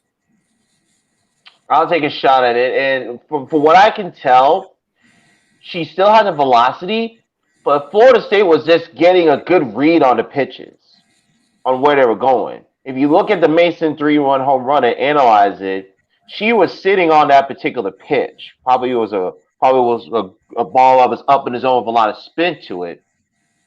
And you saw how well they were hitting fouls. And I don't think Alabama was prepared for that, Justin.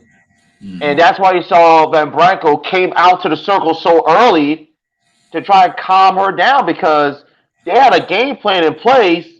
Florida State had the perfect counter, and they're like, okay, we need to reset and try and start this whole thing over from scratch. Yeah, and there were some pitches that still had movement to them, but it certainly wasn't like Friday night by any means. And her pitches weren't as sharp. She was missing. And then Kilfoyle missed some too. I actually was in a position where I was watching on television. I had stepped downstairs when Sydney Sherrill hit that one. What was it, a double, if I'm not mistaken? Yes. But I mean, Kilfoyle piped it. It was. I mean, I'm not saying I would have done what Sherrill did, but I could have made contact with that one, and I can't hit worth a lick. Like it was straight down the middle. So I thought Fouts and Kilfoyle actually missed a lot more tonight than I've seen them missing a little bit. And yeah, Fouts pitches, and that I think for Fouts, like, partially goes back to the same thing we were talking about a minute ago, where it's hard to follow up a perfect game. No matter who you are, how good you are, how great you are, it is hard to follow a perfect game because you cannot get any better than that. I mean, you could be immaculate, and I'm not sure it would be better than that because it's still going to be a perfect game. And by the way, I see another question up there addressed to me from Kelly, wanting to know about Alabama not changing the lineup around. I'm not surprised Alabama did not change the lineup around. I mean, it wasn't broken. Alabama's offense is Alabama's offense. When they struggle, but generally it's a lineup that's worked. I mean, I could have seen him move around a couple of people just to kind of get some hot hands kind of thing. But right. Murphy's a creature of habit. It's not it didn't surprise me he didn't move it around. And I'm not sure I would have moved it around. Well, let's get into this because there's been a lot already on Twitter. I can see it. Bama fans, I know Victor's surprised, but they're not taking this well. Which really sets up for a heck of a out-of-the-box episode, whatever that happens. Yes. Patrick Murphy's going to get a lot of questions. He got questioned about starting Kilfoyle yesterday. He said, quote, gave us our best chance to win. I think people are going to question, should he have started Fout? People are questioning the lineup. Is there anything, if you're Patrick Murphy in Alabama and you're flying back, what are you going to be thinking about here of the last two nights here? Is there anything you're second-guessing yourself if you're him? Is there anything that could have changed? What I personally think the schedule change really hurt Alabama. I really do.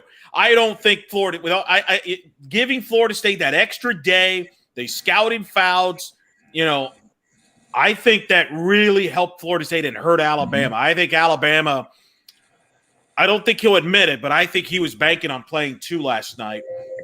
And I think that played in why he was going to start Kilfoyle. It didn't happen, obviously, but I just wonder, what's your thoughts here, guys? If you're in Patrick Murphy's mind, what are you thinking here of what just transpired? What are you going to think about?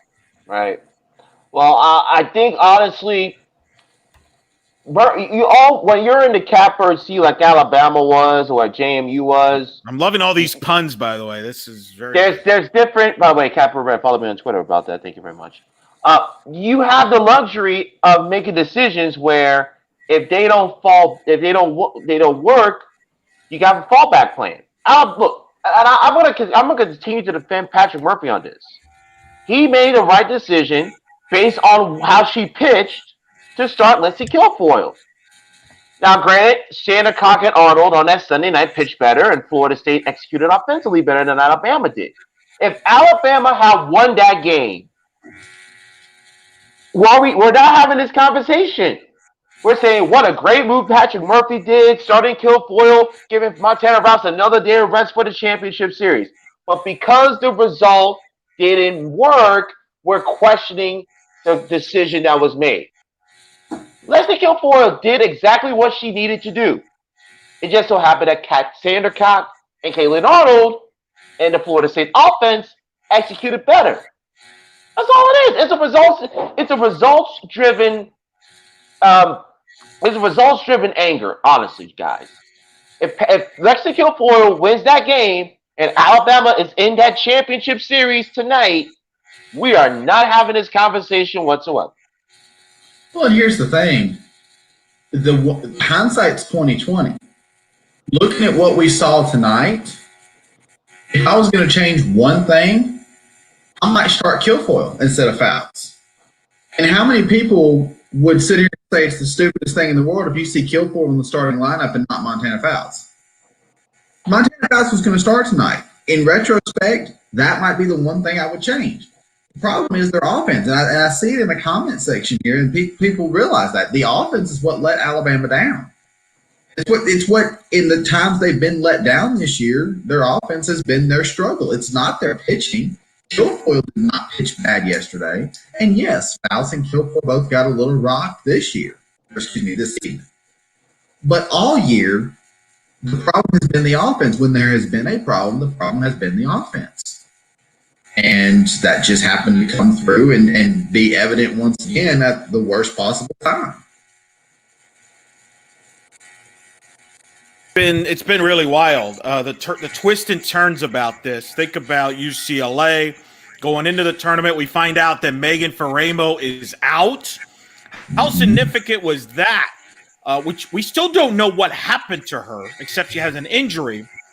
And I remember on Saturday night they asked Kelly Inouye Perez about Megan, and let's just say she gave a real quick, brief answer about Megan not being there. And it was one of those like, yeah, we're a little disappointed she's not here either. And who knows what happened, but clearly she got injured.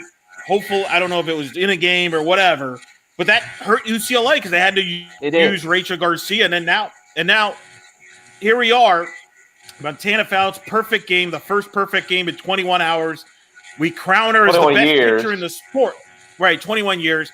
We crown her as the best pitcher in the sport. That's what I even heard the national telecast saying that. And I thought that was a little bit of a knee-jerk reaction. I still would take Gabby playing full body of work. But you're right. This sport seems to humble everybody, right? Like you could be on the top of the game 1 minute and then drop back real quick. And I think you're right. Montana had a night off. She was human. Florida State made her pay. And wow, that was it was something to behold. So we have Florida State and Oklahoma. Well, I'm sure they're going to touch on Lonnie Alameda and her ties to Oklahoma because she was help me out here, Justin. Wasn't she on? Is she part of the Gasso tree on? I think she played or something. I don't remember what the story is. Well, somebody will find out. I'm sure. You can't ask me hard questions like that after a week like this. That's true. My brain is So here's what I'll ask you instead. The reason I got you on here. Oh, by the way, there's some coaching news. We talked last night about Lou Harris Champer retiring. Well, today officially Mike Candrea, Arizona's head coach, retires. Not a real shocker. I think that was kind of the chatter here for a little while. Caitlin Lowe officially named the new head coach at Arizona. Your thoughts? What have you heard? On how this all unfolded? Well, it was the worst kept secret in the game. Worst kept secret. I mean, Candrea's asked about it. Never gave a committed answer. If it wasn't going to happen, it's the kind of thing you'd want to shoot down because if you're retiring, it kind of, if you're not retiring, it kind of hurts to say, hey, I'm retiring. But it was the worst kept secret in the game. But I think it's one of those things where Mike Candrea just decided it was time. Now, by virtue of that, he gets to go out about as high as you can. Granted, going 0-2 in Oklahoma City is not the best thing in the world, but he's gone to the World Series in back-to-back years. Arizona had not been to the World Series in a decade when they got there in 2019. And now he's gone in back-to-back years, which I don't necessarily was expected this year. I don't think people necessarily thought, okay, Arizona's going to be one of the final 8 in mass. There were people who did, sure. We may have when we did the preview show before the year. But just as a large part, Arizona was not top 8 for a lot of people. So you get back to the World Series, you do it 2 years in a row, you get to go out with the senior class of Harper and Palomino and the pitchers and all that kind of stuff. Mullapola. So you get to go out with that senior class. And Caitlin Lowe's there on staff, and you knew she was going to be the new head coach. You knew that was coming. So kind of get to abdicate to her and keep the family and that kind of stuff. And I mean, Mike Kendrea is not old. I mean, well, Mike Kendrea's been coaching for 37 years. I mean, he's not old to retire. Sometimes you see coaches go into their upper 70s and even into their 80s. But it was just one of those things where I think Mike Kendrea decided it was time. Wanted to be able to enjoy and do some things after retirement, which I get. He's still staying on in kind of an advisory role in the department, so he's not going away. He's advising Team Italy before the Olympics this year, and who knows what's going to happen after that. There's not being in Arizona opens the door for him. He could do whatever he wanted to do in the game of softball. He could do whatever he wanted to in the game of softball, and he would do it. And Eric, you could take yourself off mute, sir. It would help if you had a question. I was just waiting for you guys to finish. I was going to say maybe he could join Justin's World's Writing contributor. I'll take him. Absolutely, yeah. We will have more on Mike Kendrea's retirement. His press conference will be on Tuesday. Caitlin Lowe will be introduced on Wednesday. We will have tomorrow night on our postgame show. Good timing here. Scheduled to have Christy Fox, who was part of the Arizona National Championship team at 06 and 07. And then me and Victor will have a special In the Circle podcast after the World Series dedicated to Mike Kendrea. We'll have a special guest to talk about Mike and his career and have kind of play back the interview with me and Vic had with Mike Kendrea. Victor, that was and we'll get into more of that in the podcast, but that was a great moment in our, I don't know how many years and how many episodes we've had. I'll never forget when I told you, hey, we got Mike Kendrea, I'm going to have him on the show. We had to race to the studio to record it. We were both elementary school kids just screaming like, we got Mike Kendrea. It was pretty, we were pretty fired up at that moment. We're going to talk more about that on the podcast when we do the special to Kendrea. Are you bummed out, Justin? You don't even get to do a coaching list for Arizona. They kind of beat you to the punch. They didn't I'll be all right. Mike Kendrea was one that I said, I'm a Scoops man. I'm a news guy first and foremost for anything else. But when it comes to Kendrea, the man's the godfather. I'm okay with that one. I can handle that one, not getting that scoop and that one, going the way it went and going so fast to low. And I like that. I'm okay with that one. I can handle myself. Very good. So we have that Arizona news. And, by the way, just for – and your neck of the woods, Louisiana Tech makes a hire. And they go to the Mountain West. And now, Justin, we have 3 Mountain West head coaching jobs open. Tell us about it. So Josh Taylor from Nevada goes to Louisiana Tech. It's a move that surprised me. A little off the wall in terms of what I expected, maybe. That new stadium at Louisiana Tech obviously is part of the draw there. Josh Taylor's assistant at Nevada with Berkeley Calip this past 2 years, who played at Louisiana Tech, was part of the 2019 graduating class. So obviously there's a connection, hey, what's Ruston like? Oh, well, it's like this kind of thing. So it was an interesting one, not one I expected, like I say. But it just means the coaching carousel is going to wind more this summer, which, I'm not mad about it. It means we're going to have something good to talk about and to write about after June what are we on now? June the 10th is the possible last day, I guess. June 10th? Is that right? June 11th? Whatever it is. June 10th, yes. It is June 10th. Okay, yeah. I don't even know what day it is. Like yesterday, somebody cracked a joke about going to church. Somebody going to church yesterday, and they said, you mean today? And I'm like, what do you, oh, it's Sunday still? Oh, it's Sunday still. Okay, cool. So, days of the week have no meaning right now. I agree. I'm just playing. Michelle Carlin says, Eric is right. The game knows it humbles everyone eventually. I agree. See, thank you. Thank you, Michelle. No, Michelle, you can't say Eric is right. You can think. She's just stating facts. You just can't say it outright because then his head will start to grow. Oh, it grows. He's already got a big head as it is, Justin. Exactly. That's right. Victor, here's the thing. The narrative early in this coaching carousel to me is the Mountain West. Fresno State, Boise State, and now Nevada all open. That's three. What? Almost. I mean, that's almost half the league. Very interesting. 1/3 of the league. Thank you, Justin. Fresno, I think, is the most coveted of the three. I think we would agree with that. We don't know what we do know. Back. And I have been told and confirmed through sources that they are doing a search. So we'll see what they had if Jody Cox ends up keeping it. If they go to a different direction. Obviously, Boise State. Fresno and Boise have been NCAA tournament programs, and Nevada was a team that beat Washington earlier this year. And some people thought maybe could be like maybe a postseason team in the last couple of years as far as an NIC or something, maybe contend. So, and then San Diego State, we haven't even brought them up. Their coach retired as well. The belief there is that Stacy Newman, who's the coach in waiting, will take over. But we haven't had an official announcement on that, if I'm not mistaken. Correct, Justin, on that? Well, not as of Friday of last week. The last 2 days, I can tell you. But as of Friday, there was no official announcement. So but the point is you're going to have new head coaches in 4 places, at least in the Mountain West.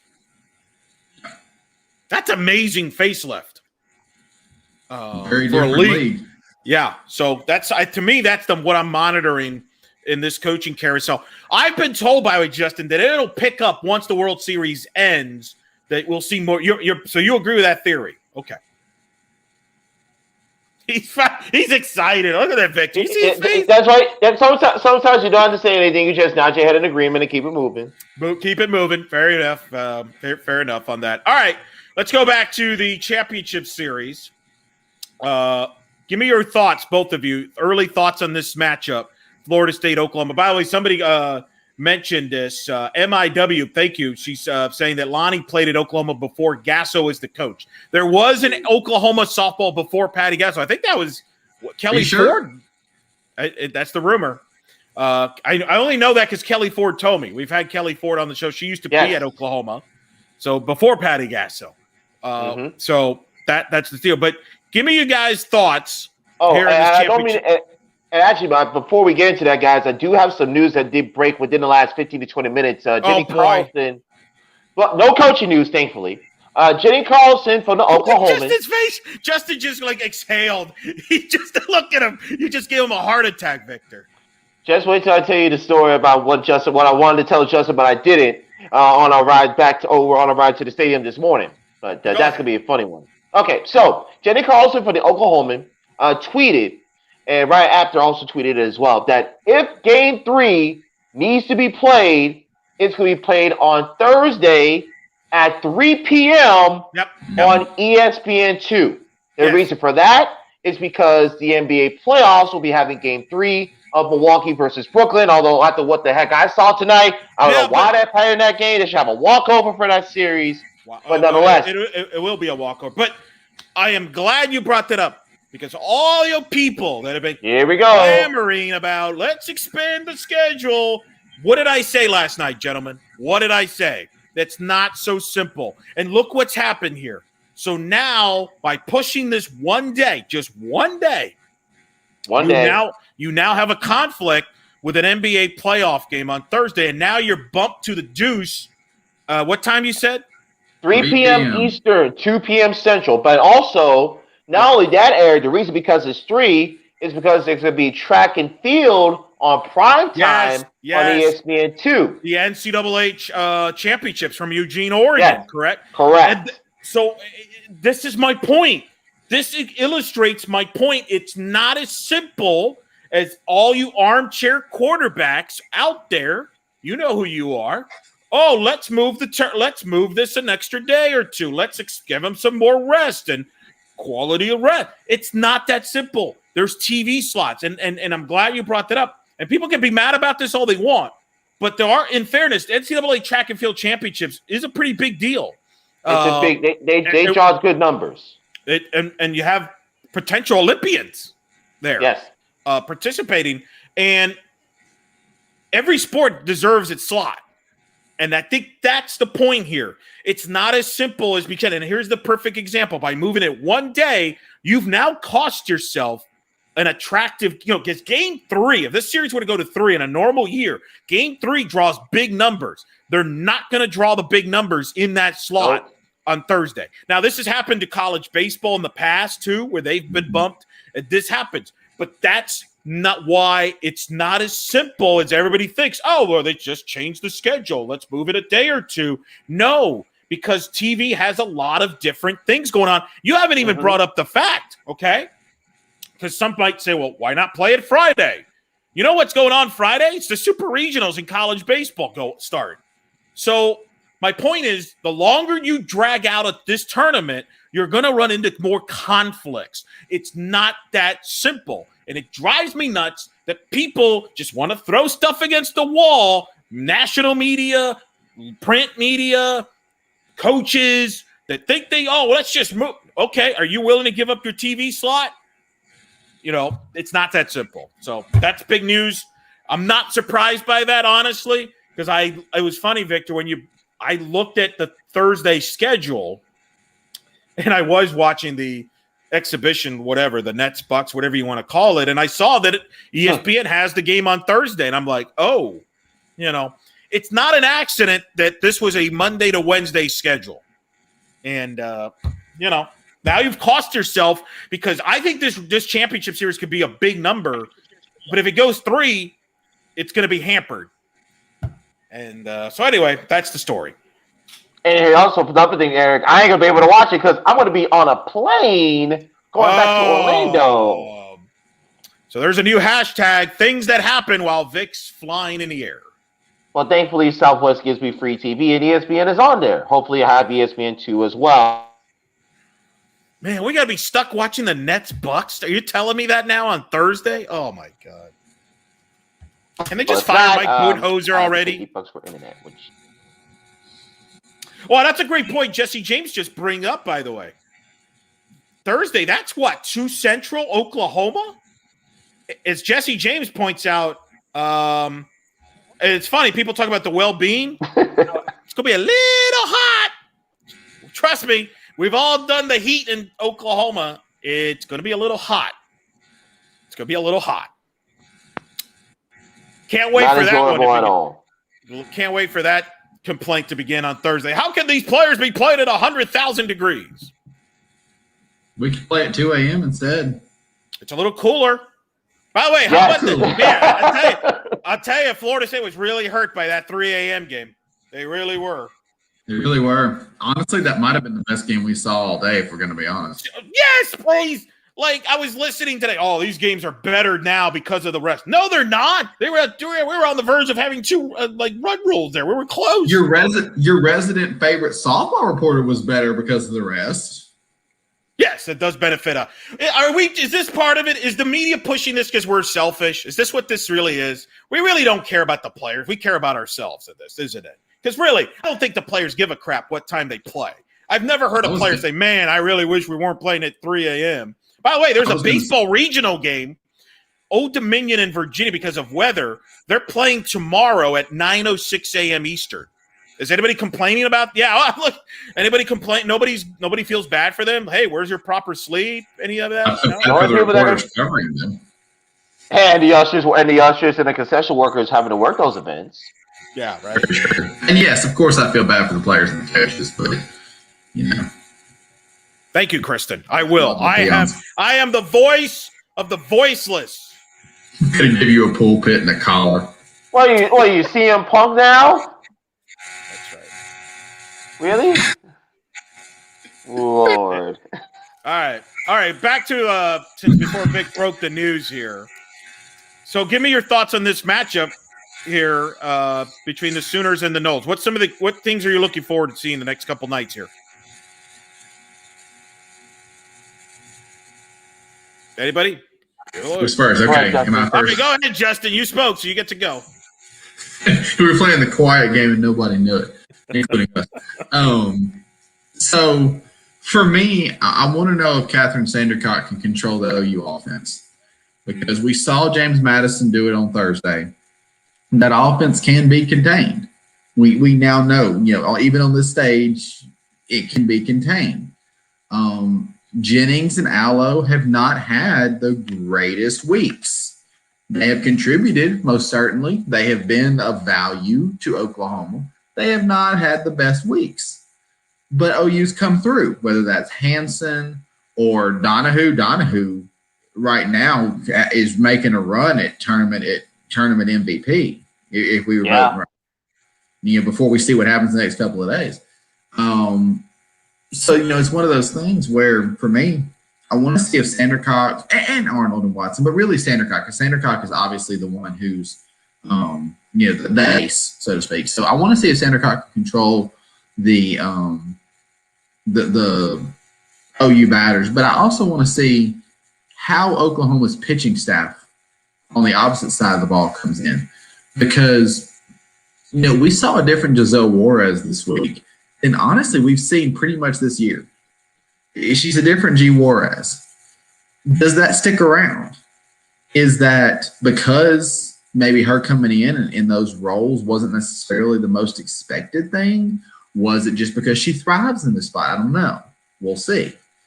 But does that G Juarez stick around, or do we see some struggles and et cetera, et cetera? She's looked electric the last couple of games. She really has. She's had some moments where she got hit a little bit, but she got out of some jams too. You got Sale and May around her.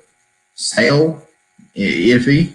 At one point was probably the ace. May still be, depends on who you ask. May, a freshman. This is, it's a good freshman, but still, this is kind of new for her. That pitching staff's not overtly impressive. It's a good staff. It's a solid staff. They got them to this point. They kept them in the ball games. They let the offense mainly do the work. And they just let the other team score less. So on that side of the ball, I want to know what OU's pitching staff's going to be now, where, this weekend you're running on adrenaline. You're running on, especially coming out of the losers bracket from day one, you're running on for Juarez. I don't want my career to be over. Sale, same thing. Yes, that's still the case this week, but it's different.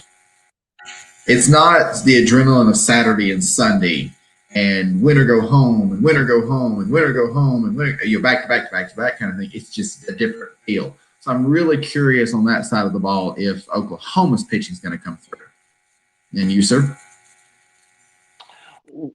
Well, I think for me, how does Florida State handle that Oklahoma defense, particularly the pitching of Juarez?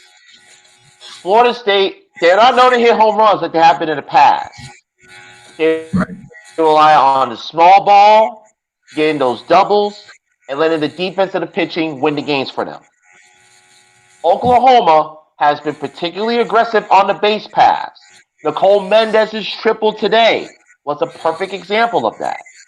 She knew she was going for three. The second that ball left her bat and went to the gap in right center. It's true. Can Florida State limit that Oklahoma getting that extra base? Taking that single into the double, that double into the triple. Keeping those runners in scoring position if they do get on.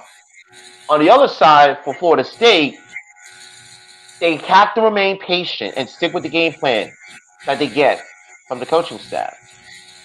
And Oklahoma's defense has been stellar, but they have at times they have not been able to execute fundamentally. If you look at the 3 games of James Madison, there were a couple of innings during those 3 games where the inning could have been over, but Oklahoma miscue led to the inning continuing. And I'm intrigued to see as well, because we saw this with Montana Fowl. She threw the perfect game on Friday, and then she came back tonight and got rocked. Yeah. If G Juarez is on early, I don't expect the same thing to happen to Juarez. But if Florida State gets the 1 or 2 spot early on, particularly with the fact that they're going to be the visiting team in game 1, like they were tonight, the visiting team in the elimination game versus Alabama, I would not be surprised if Juarez gets a little rattled and maybe tries to press. But if she pitches the way she pitched against UCLA and James Madison today, that would not be an issue. No, I agree with you. I think Lopez. on both sides of the ball, it's the pitching for different reasons, but I think pitching is what's going to decide this series. Always does. It always does. Especially with both teams that have 3 arms they can throw. I think the starting pitching matchups will be very interesting to see what happens there, which each side goes in a direction. And we could have a record here for most pitchers used in a championship series. I mean, I think I expect to see all 6. I don't know what the record is, but 6 is pretty high to see what happens with that. Are you guys going to make picks? I will reserve mine. Wait, before you make your tomorrow. picks, Victor. Before you make your picks here, Victor, burn the preseason picks that we made. Just burn it. Make sure it doesn't exist. We don't want to go back on that. We don't want to. Oh, baby. Oh, yeah. If you want to find out how wrong we will be eventually go to our YouTube page to our preseason live special and find out what picks that we made. And, well. You're wrong for that, Victor. You didn't have to point them in the right direction. They were going to find it anyway. Yeah. They're going to find it anyway. So, what can I say? All right. Thank you. So, did they really? Oklahoma, Florida, 17 used 7 pitchers? Does that sound right, Justin? You were there. Oklahoma, Florida in 17. That was Casio, Gorley, Barnhill. OU in 17. Is that Parker? I know they used I knew they used Lowry. Parker, right? Did they use anybody else? All right. That's right. He's right. Oh, Lopez and Mendez. Yes. Nicole Mendez pitched that didn't come in and pitch. Did she? I'm glad you guys have good memories, by the way. That's good. Was that the 17-inning game here? Oh, well, I see somebody mention that. 17-inning game, yeah. Was that 2017? Yeah. Gosh, it's been that long since I didn't live that thing down. And you will never live that thing down, sir. Oh, I learned that already. Trust me. A cop walked up to me. Shut up. I wasn't allowed to say anything. People talking about the welfare of the players and stuff. Again, I think we're underestimating the players here. They're fine. I'm telling you, they're fine. They're fine. And by the way, I mentioned this again. You don't have to expand how many days to get all these games in. You could use a second field, which again, you're not going to do that because TV, doesn't want to do that. The tournament doesn't want to do that because you lose money at the gate. And so that's not going to happen either. And yeah, you know what? It shouldn't be dictated by TV, but guess what? Every sport is dictated by TV. Well, it's a lot of money. Yeah. That's why. Yeah. And by the way, that's a good thing. That's a good thing. Trust me. No one is complaining about it. They all want to be on. Why is the game grown? Because the game's on TV a lot. That's a good feed. Do not bite the hand that feeds you. Andrew says fine does not mean healthy. They're healthy. Trust treated. me. You guys are real. I mean, I appreciate the I'm telling you. The kids are. I think we need to have we're going to need a separate podcast. Do people really think the student athletes are like going to bed at 9 o'clock and sleeping? Like, I got news for you. Part of the thing is I get what they're saying, and I see the comments here, but I mean the general thing. I get where they're coming from because yes, it does take a lot to go out there and play 2 games in a day. 2 games in consecutive days. Right. I get all that, and they're not wrong that it takes a lot to do that. Number one, though, the comparisons to baseball and the baseball tournament, and I think I saw a headline that baseball players get massages and softball players don't have showers or something. You can't make comparisons You have to look at softball. What's wrong with this? Not what's wrong with softball compared to baseball. That's one issue I take with the because I see Andrew says here everyone is complaining about it. Yes, there's a lot of people talking about it, complaining about it. But there's some things that people are wrong to complain about, and that's one of them. There are inequities, yes, but you cannot compare baseball, the College World Series works, to the Women's College World Series. You have to look at the Women's College World Series and say, okay, what's wrong with the Women's College World Series by itself, independently, and how can we fix it? So they do have benefits that come from being the level of athletes that they are. They're there. And I see another comment like that. I'm psychic here, anticipating comment. There are benefits to it. There are also, yes, there you go. That's kind of what I've said from the beginning, and that's why I think you compare it to baseball. Oh, well, they get massages and they get days off and 12 days for the whole game. It's different. I agree. Adding a day or two to the time, that's fine. Yeah, does seem like a better option. And yeah, right. And I think it's because look, the game is no longer can be finished in an hour and a half. So the schedule now is outdated, in my opinion. You have to add an extra day or two. But I'm sorry. I'm not going to feel sorry. The kids are going to be fine. The players are fine. If you told the players, they'll play whatever time they want. Is anybody feeling bad for the baseball players who are going to play at 9 a.m. tomorrow? No? Okay. No. Okay. Just checking. I'm not even going to be 9 in the morning, probably. Like, I'd rather play at 2 a.m. than 9 a.m. Like, I'll tell you that right now. I don't want to be dealing with a 90-mile-an-hour fastball at 9:10 in the morning. Whoa, that's a wake-up call if I ever saw one. Put that comment up there. I like that one. That's a really good point. I agree with Corin. Yeah. All right. We'll put it here, Corin. And that's my only – right. Here we go. It's Corin says here. We need to be careful. I get it, but the craziness and the grind is one of the things that makes the sport so special. I agree. There's a grind. It is not supposed to be easy. No. No. Not supposed. There's a line, right? If you get close to that line, doesn't mean you're over it. That's kind of what the thing is. Make sure you're not over it, but if you get close, it's okay. And truth be told, I don't think it was necessarily the stupidest thing in the world to play that game that ended at 2:30 in the morning. It's not the end of the world. Everybody's treating it like it's the end of the world. There have been softball games playing at that hour for years and years. The difference now is everybody can see televised. It's televised. That's correct.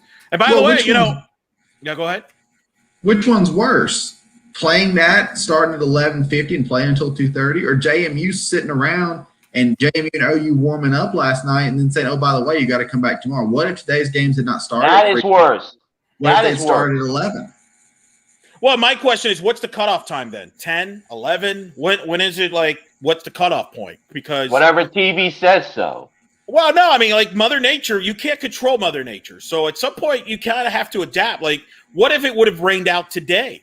So to me, and by the way, the reason why Saturday is a good TV day, because softball dominated. So I guarantee when the numbers come out, they're going to get big numbers on Saturday. And that's a good thing. By the way, I would also say that the players would rather be playing at 2 a.m. than, say, a year ago where nobody was playing. Awesome. They had plenty of sleep back last year. We all did a year ago. So let's just enjoy the games that we have and stop worrying about what time the games are. Let's just be glad we're getting games in. I'm amazed we're even getting all these games in with capacity crowds. If you would have told me this a month ago, I would have said you're nuts. But here we are. We're getting big crowds, and it should be a fun one. With an unlikely, perhaps, national championship series. Florida State, Oklahoma will get going.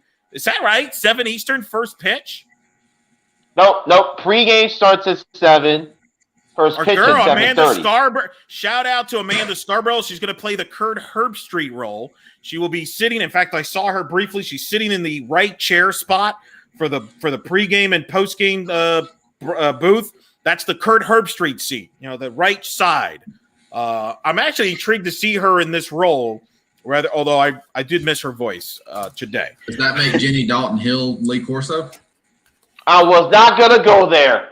On that note, Victor, please tell us. Give us some news here before we listen.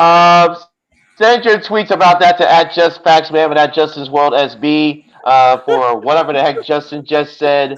Wow. And again, I say, Can we wow. put a hat on? I mean, let's be honest. Jenny can do it. Can you text her that? Like, can you text her and say, can you do the Lee Corso and put on like an Oklahoma hat or Well, like a Florida? I mean, what are we doing? The Oklahoma mascot has been here this week. So Boomer, maybe, yeah, I saw him here. if she picks Oklahoma, he could just substitute and Boomer? yeah. Oh my goodness. I don't know. Is that his name? I don't know. But yeah, I didn't know there was. I didn't know. All Well, right. we have one mascot. We have 5 other unofficial mascots running around, so it is what it is. So it's easy. Before Justin puts his foot further in his mouth, I want to remind everybody to subscribe and download to our podcast. Our latest episode features Madison Shipman of the SEC Network talking about her broadcasting career and She's hanging pretty out good. with. Yes, really recommend listening to that interview. Oh, by the way, folks, we want to announce this now. We are going to be doing a pregame show prior to game 1. Yes, we're going live again.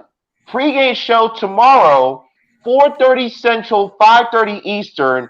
And listen to this guest list that we got coming up on tomorrow. We're going to have former Oklahoma Sooner Jessica Schultz joining us on a pregame show. She was just in the stands there for Oklahoma against JMU. We're going to schedule to have her on the pregame. Hopefully she still has a voice by then with all the yelling and screaming they were doing today. And also, you loved her so much, we're going to bring her back. That's right. We're going to have Boston University head coach Ashley Waters join us as well to preview game 1 of the championship series. That's game 1 or game 2, possibly. Yeah. Game 1 or game 2. 4:30 Central, 5:30 Eastern. We'll put the links on our In the Circle SB Twitter account and our Facebook page. If we change the times, we will let you know, and we'll worry about game 2 at game 2, and we'll worry about the. And we're still gonna have the post game show after each game. Christy Fox is scheduled to join us throughout for the championship series, at least on Tuesday and Wednesday. Fabric 86 Boomer the horse was very interactive with the fans and getting foul balls from strange places at the Women's College World Series. Was that under the gate? No. Okay, you know what? You two are done. You two are done. You're done. You two are done. Thanks again to Charlotte Morgan, head coach of CSUN, for joining us. For Eric Lopez and for Justin McLeod, before they keep putting their foot in their mouths, I'm Victor Anderson. We hope you've enjoyed. Yes, we're ending it right here. We hope you've enjoyed this edition of ITC Live from OKC. Good night, Canada, and please don't put your foot in your mouth like these two gentlemen have.